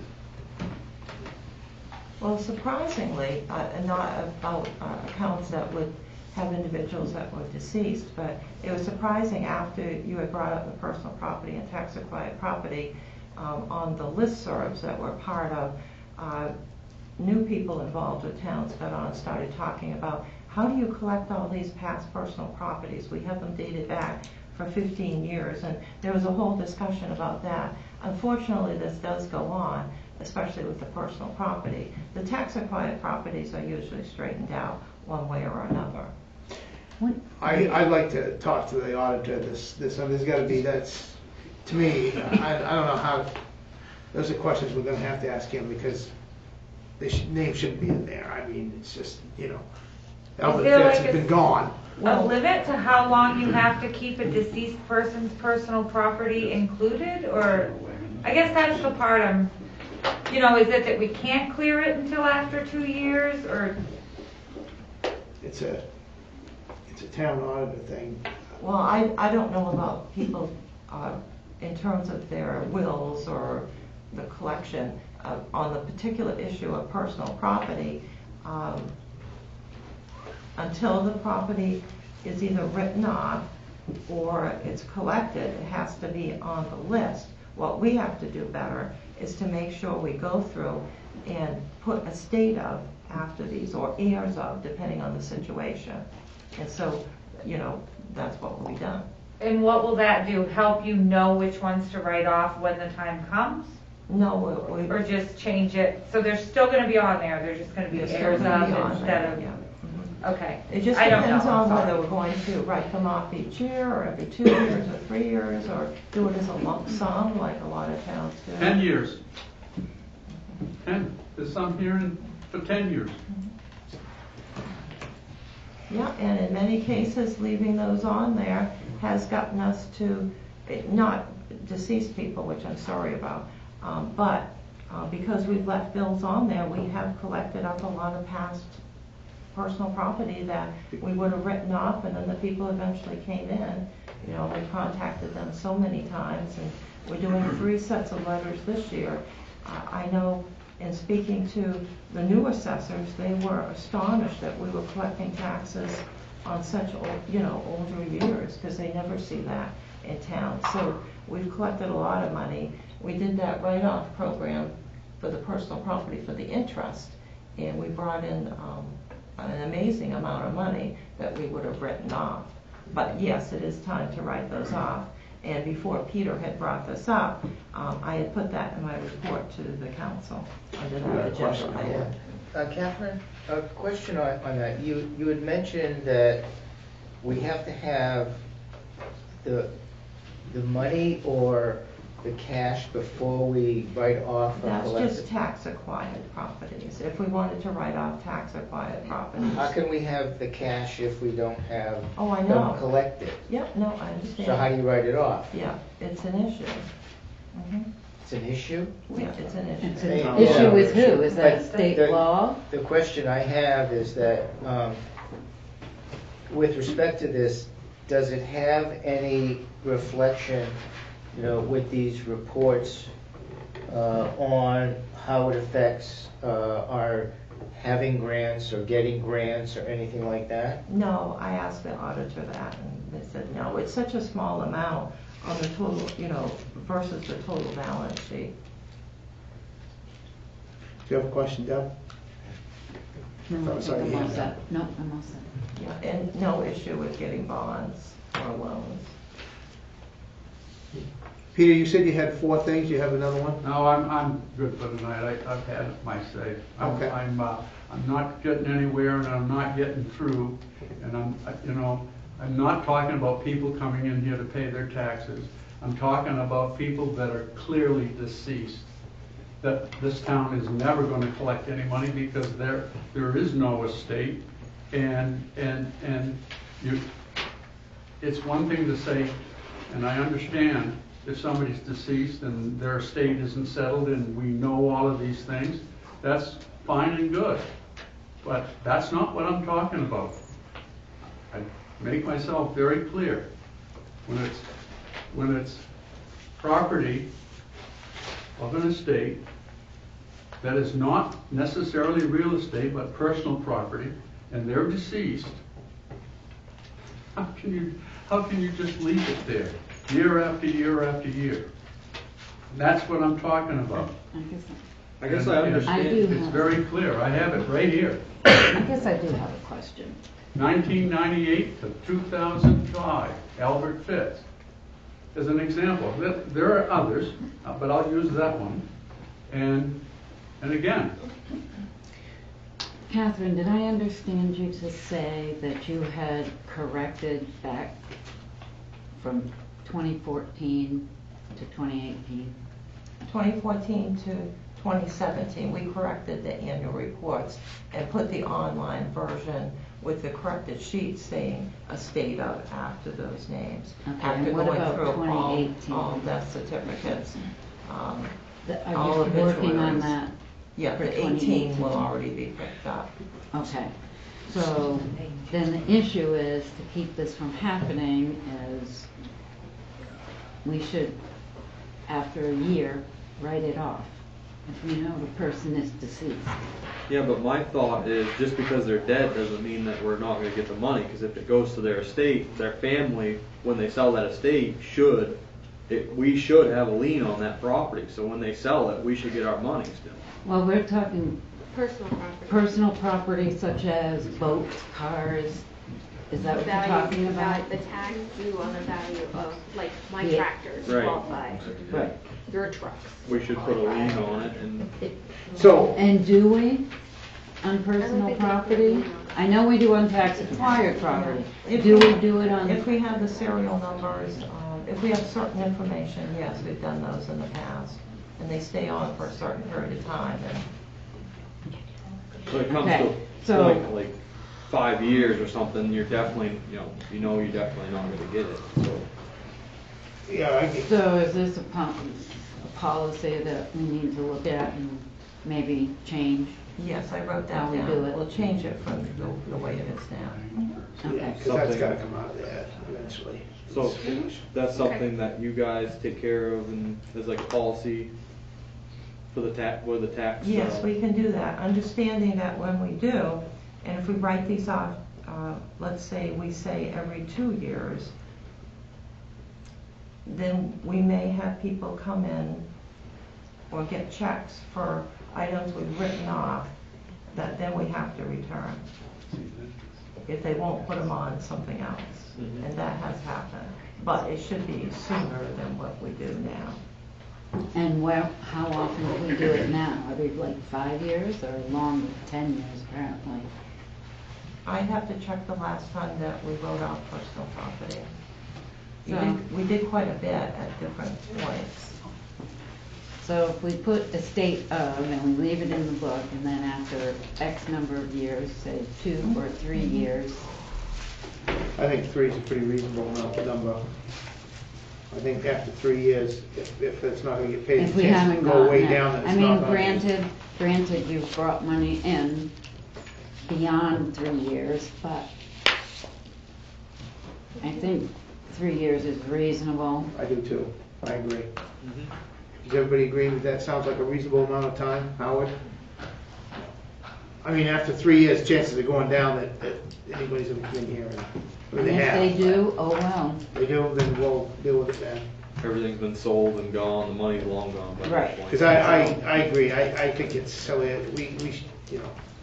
we shouldn't have.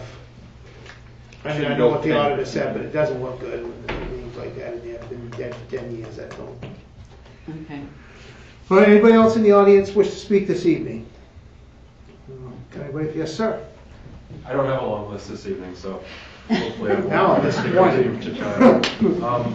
During the last meeting, we spoke about the Historical Society going over our bylaws, and I'm proud to say that those have been updated for the first time since 2003. We have looked at most of our operations and sought to make them more efficient. And we are currently in the process of setting down some policies and procedures that will aid us as we move forward in the future, seeking to fulfill our mission to the community, be more active in the community, and provide some further educational opportunities for students and for adults throughout the community. So if anybody's interested in helping out the Historical Society, we're always looking for volunteers, and I'm going to give you some more specific information at the next meeting. But anybody who has any questions, we're very active on Facebook, and I'm always around town somewhere. So, When's thank the you. next meeting, Ron? We actually haven't set that because we changed our meeting structure. We were meeting every month as a quasi-board, quasi-member meeting, and it was kind of an unstructured sort of setting. So going forward, we'll be meeting 4 times a year as a board, and once annually we'll have a membership meeting. So we're looking at what we'll be doing moving forward to set those dates. Thank And you. that seems very reasonable, because they were meeting every month, and then the meetings then became, when they had items, and then we know what happens with that. Yeah. And most of the time through the winter we didn't meet, so we'll be meeting regularly in the winter now too, because as we all know, things don't stop when it gets cold.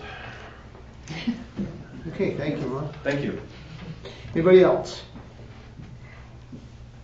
Anyone else? No? Okay, then we'll go to council, and I'll start with Deb. Well, I actually had a long list, but I think I'm just going to say thank you to everybody who came. Thank you to the theater committee for providing the information. My apologies to the Historical Society, talking about the nonprofit.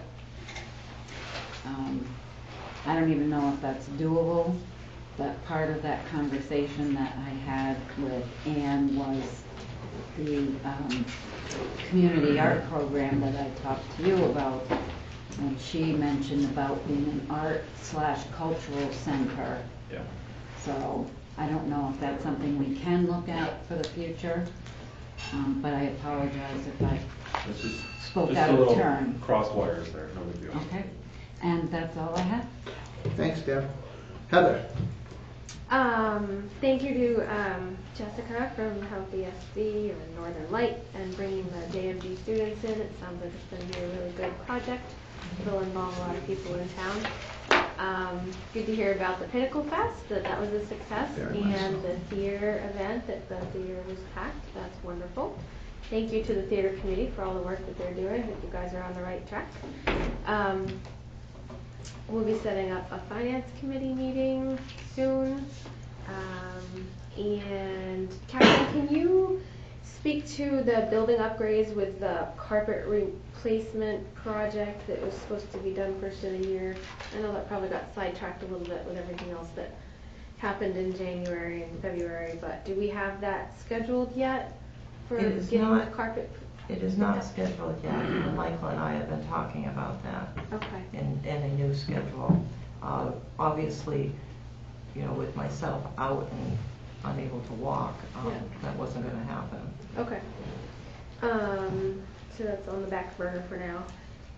The other thing I wanted to bring up was that we had a Chief Guild meeting today, and the festival committee is asking for some clarification, and I don't know if this comes clarification from the council or clarification from U.S. Town Manager, but in our ordinances under Manson Park, it actually says no person shall enter the park in an intoxicated condition, nor shall any person have in his possession drink or use in the park any alcoholic beverages. That's right. It also says you can't run your horse or lead your horse across the lawn, in case you wanted to know. Well, Jack assured me that no baby goats will be allowed at the festival. So one of the things that they're asking for clarification for is because we need to start recruiting people to come and be vendors. And so we are looking for some clarification whether we need a waiver from the town council for this ordinance or just a letter from the town manager saying that we'll be allowed to have a beer garden. I was looking to, I asked the guild, I said, okay, you gotta tell me exactly what you have in mind so I can tell you guys what they have in mind for that. So we're looking to have about 11 or 12 beer and wine vendors total. They'll be under a 40 by 80 foot tent that will be enclosed and have fencing of some kind around the outside of it to make it completely separate.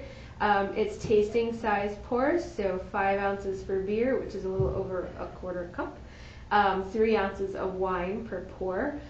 There's an extra ticketing for that. We haven't set our ticketing prices yet. We're still waiting for tent pricing and some other things. It's an add-on to the Cheese Festival, so they buy their admission ticket, and then if they choose to participate in the extra tastings, then they buy a second, they'll have a wristband if they purchase that, and then that will allow them to get in to do that. Everyone gets ID going into the tent. They will secure a special event taste testing license from the state for this. IDs will be checked. When we did Freeport last year, the town required us to have 2 officers on duty, and so that's something we'll have to check with Chief on, as far as 1 or 2 or however many of our fine men in black will be there. And 5? Is that a 5? It's blue.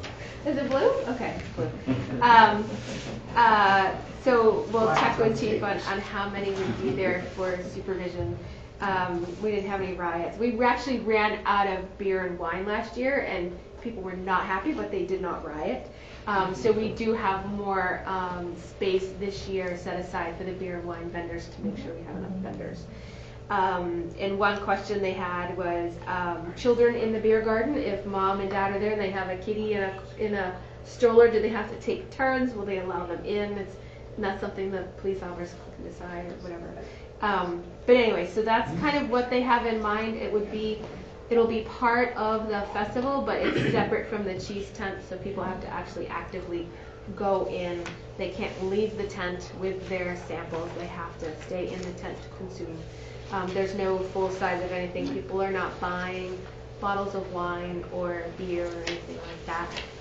They'll get information about the vendors so that they can go find them elsewhere to purchase.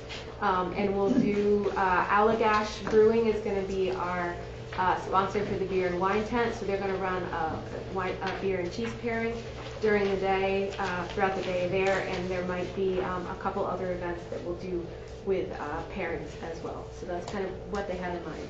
So for the vendors, they are completely fenced in or roped in? Yes. With one entrance or exit? One entrance in and out. Okay. So what I think that we should do, because this item keeps coming up, I know the Manson Park Committee said the bike main event was fine because it was fenced in. It'll be similar to that. And this would be fenced in. But I think this is something that's going to come up more and more, so we should make a slight amendment to the ordinance regarding Manson Park that excludes, these fenced-in events that have, special events that have approval of the Manson Park Committee in the town. And that can be one sentence, and it clarifies, because the whole intent of that ordinance is so that people aren't wandering around drinking down at Manson Park. Right. It's not when you have a special event and it's all fenced in. So I think that we can take care of that easily. And do we need to,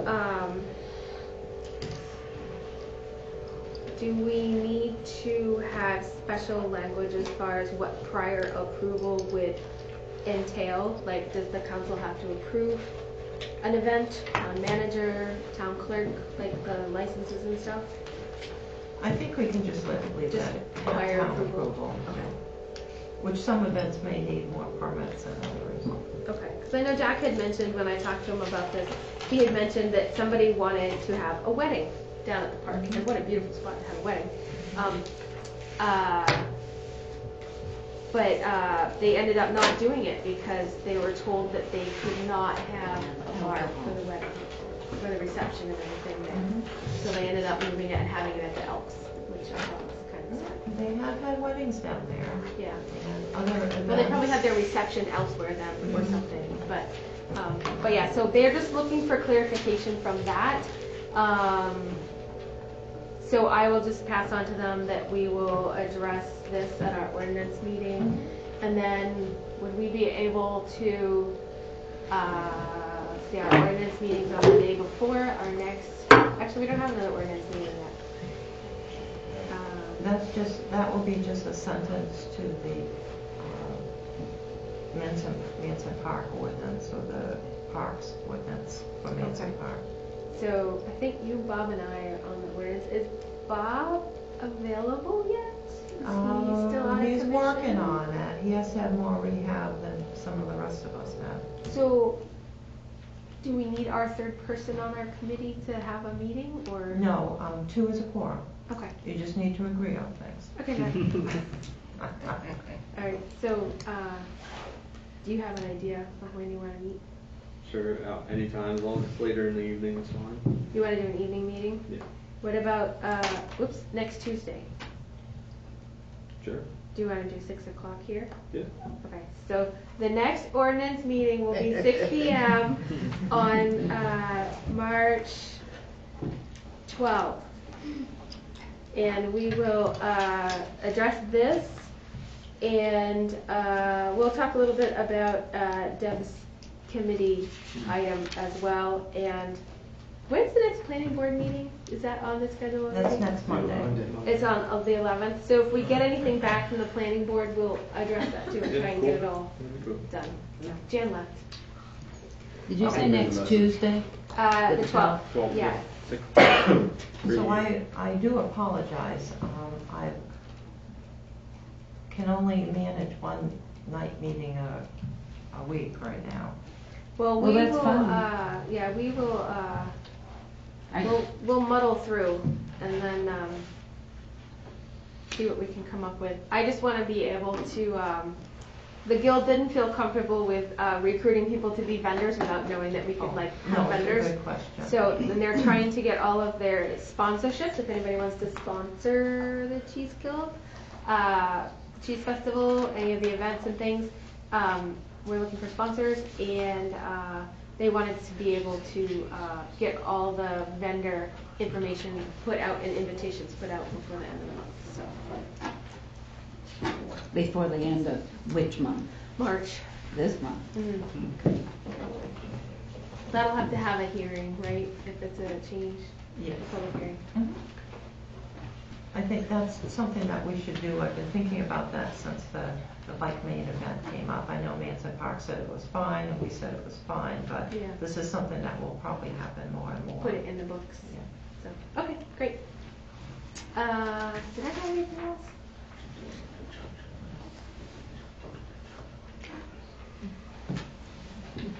I think that's all I had. Okay. Okay, thank you. Howard? Just a couple things. I wanted to thank Jessica also for the Earth Day preparations with the JMG students. Steve, thanks for coming tonight and giving us the scoop on how many scoops you're going to have to do. I was glad to have the theater committee come back with some recommendations and suggestions. I think that you're potentially moving in the right direction. And the only other thing I had, was I appreciate that we got the check for the forfeiture funds into the account for basically drug investigations and stuff. I assume that maybe you can't tell us details, but are there other investigations ongoing that the town force will participate in or is participating in that you know of, or Well, I can't get into any details. But No, I just want to know that I'm in the clear. Yes. Yes, we are working jointly. You're just working in conjunction with Somerset County, federal DEA, stuff going on. Awesome. departments working on. Good. I have nothing else. Okay, thank you, Howard. Matt?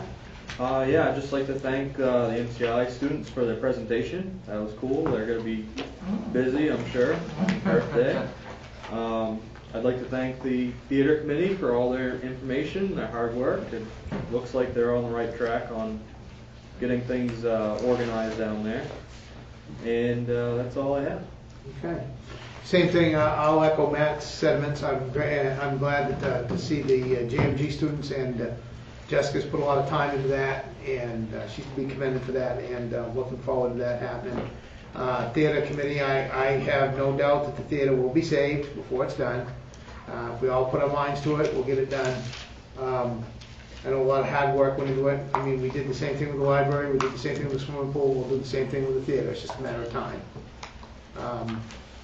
And, I know tough decisions are being made. I know Donna's, had to, go through a lot, and, that's her job that's being affected. So, I'm glad that everybody is keeping that in mind and working together and seeing if we can save the state. I'm sure we can.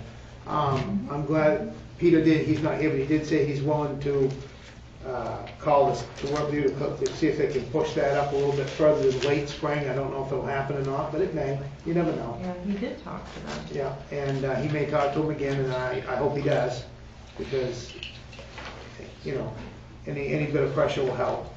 And other than that, I have no report, so I will look for a motion to adjourn. Move we adjourn. Second.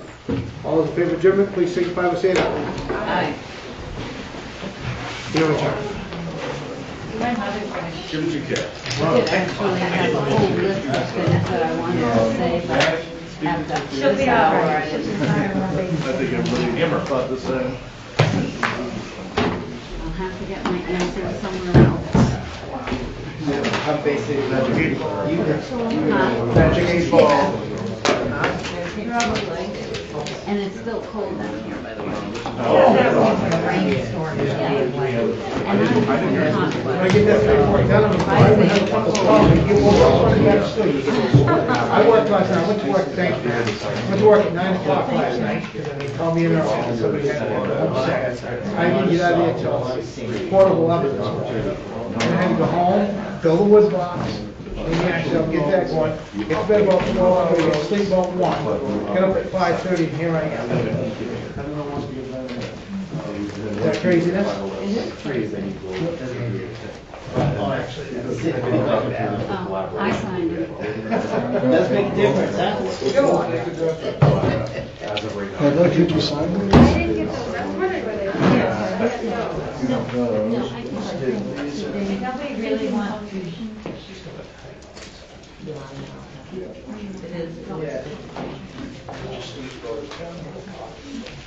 Yes, sir. Signatures. Yes, he left one meeting without it. I did. Good night. Oh, you did bring that. I did. Okay. I know. And the other from 45,000. So you still up to I know. You're not incorrect there. I think it was just. Do they? We got the operating budget. Oh, because, so I'll turn off the you're not speaking. The ordinance is called Nancy Project. About like when I talked to you about their taxes. Oh, I know, yeah, yeah. What do I talked to sign? them. So I think it's on the bottom, but it's still. Yeah. All right. I think the one I was pretty total, so- we just call it and just put it on that funding difference. We still got that total, it's 45,000 that's coming So from be that. this. That's combining two different things into one number. Yes. Right. And then Oh, no, for no. accounting purposes, they need to keep them separate. So I'm not sure. Well, get Heather's. I signed this one.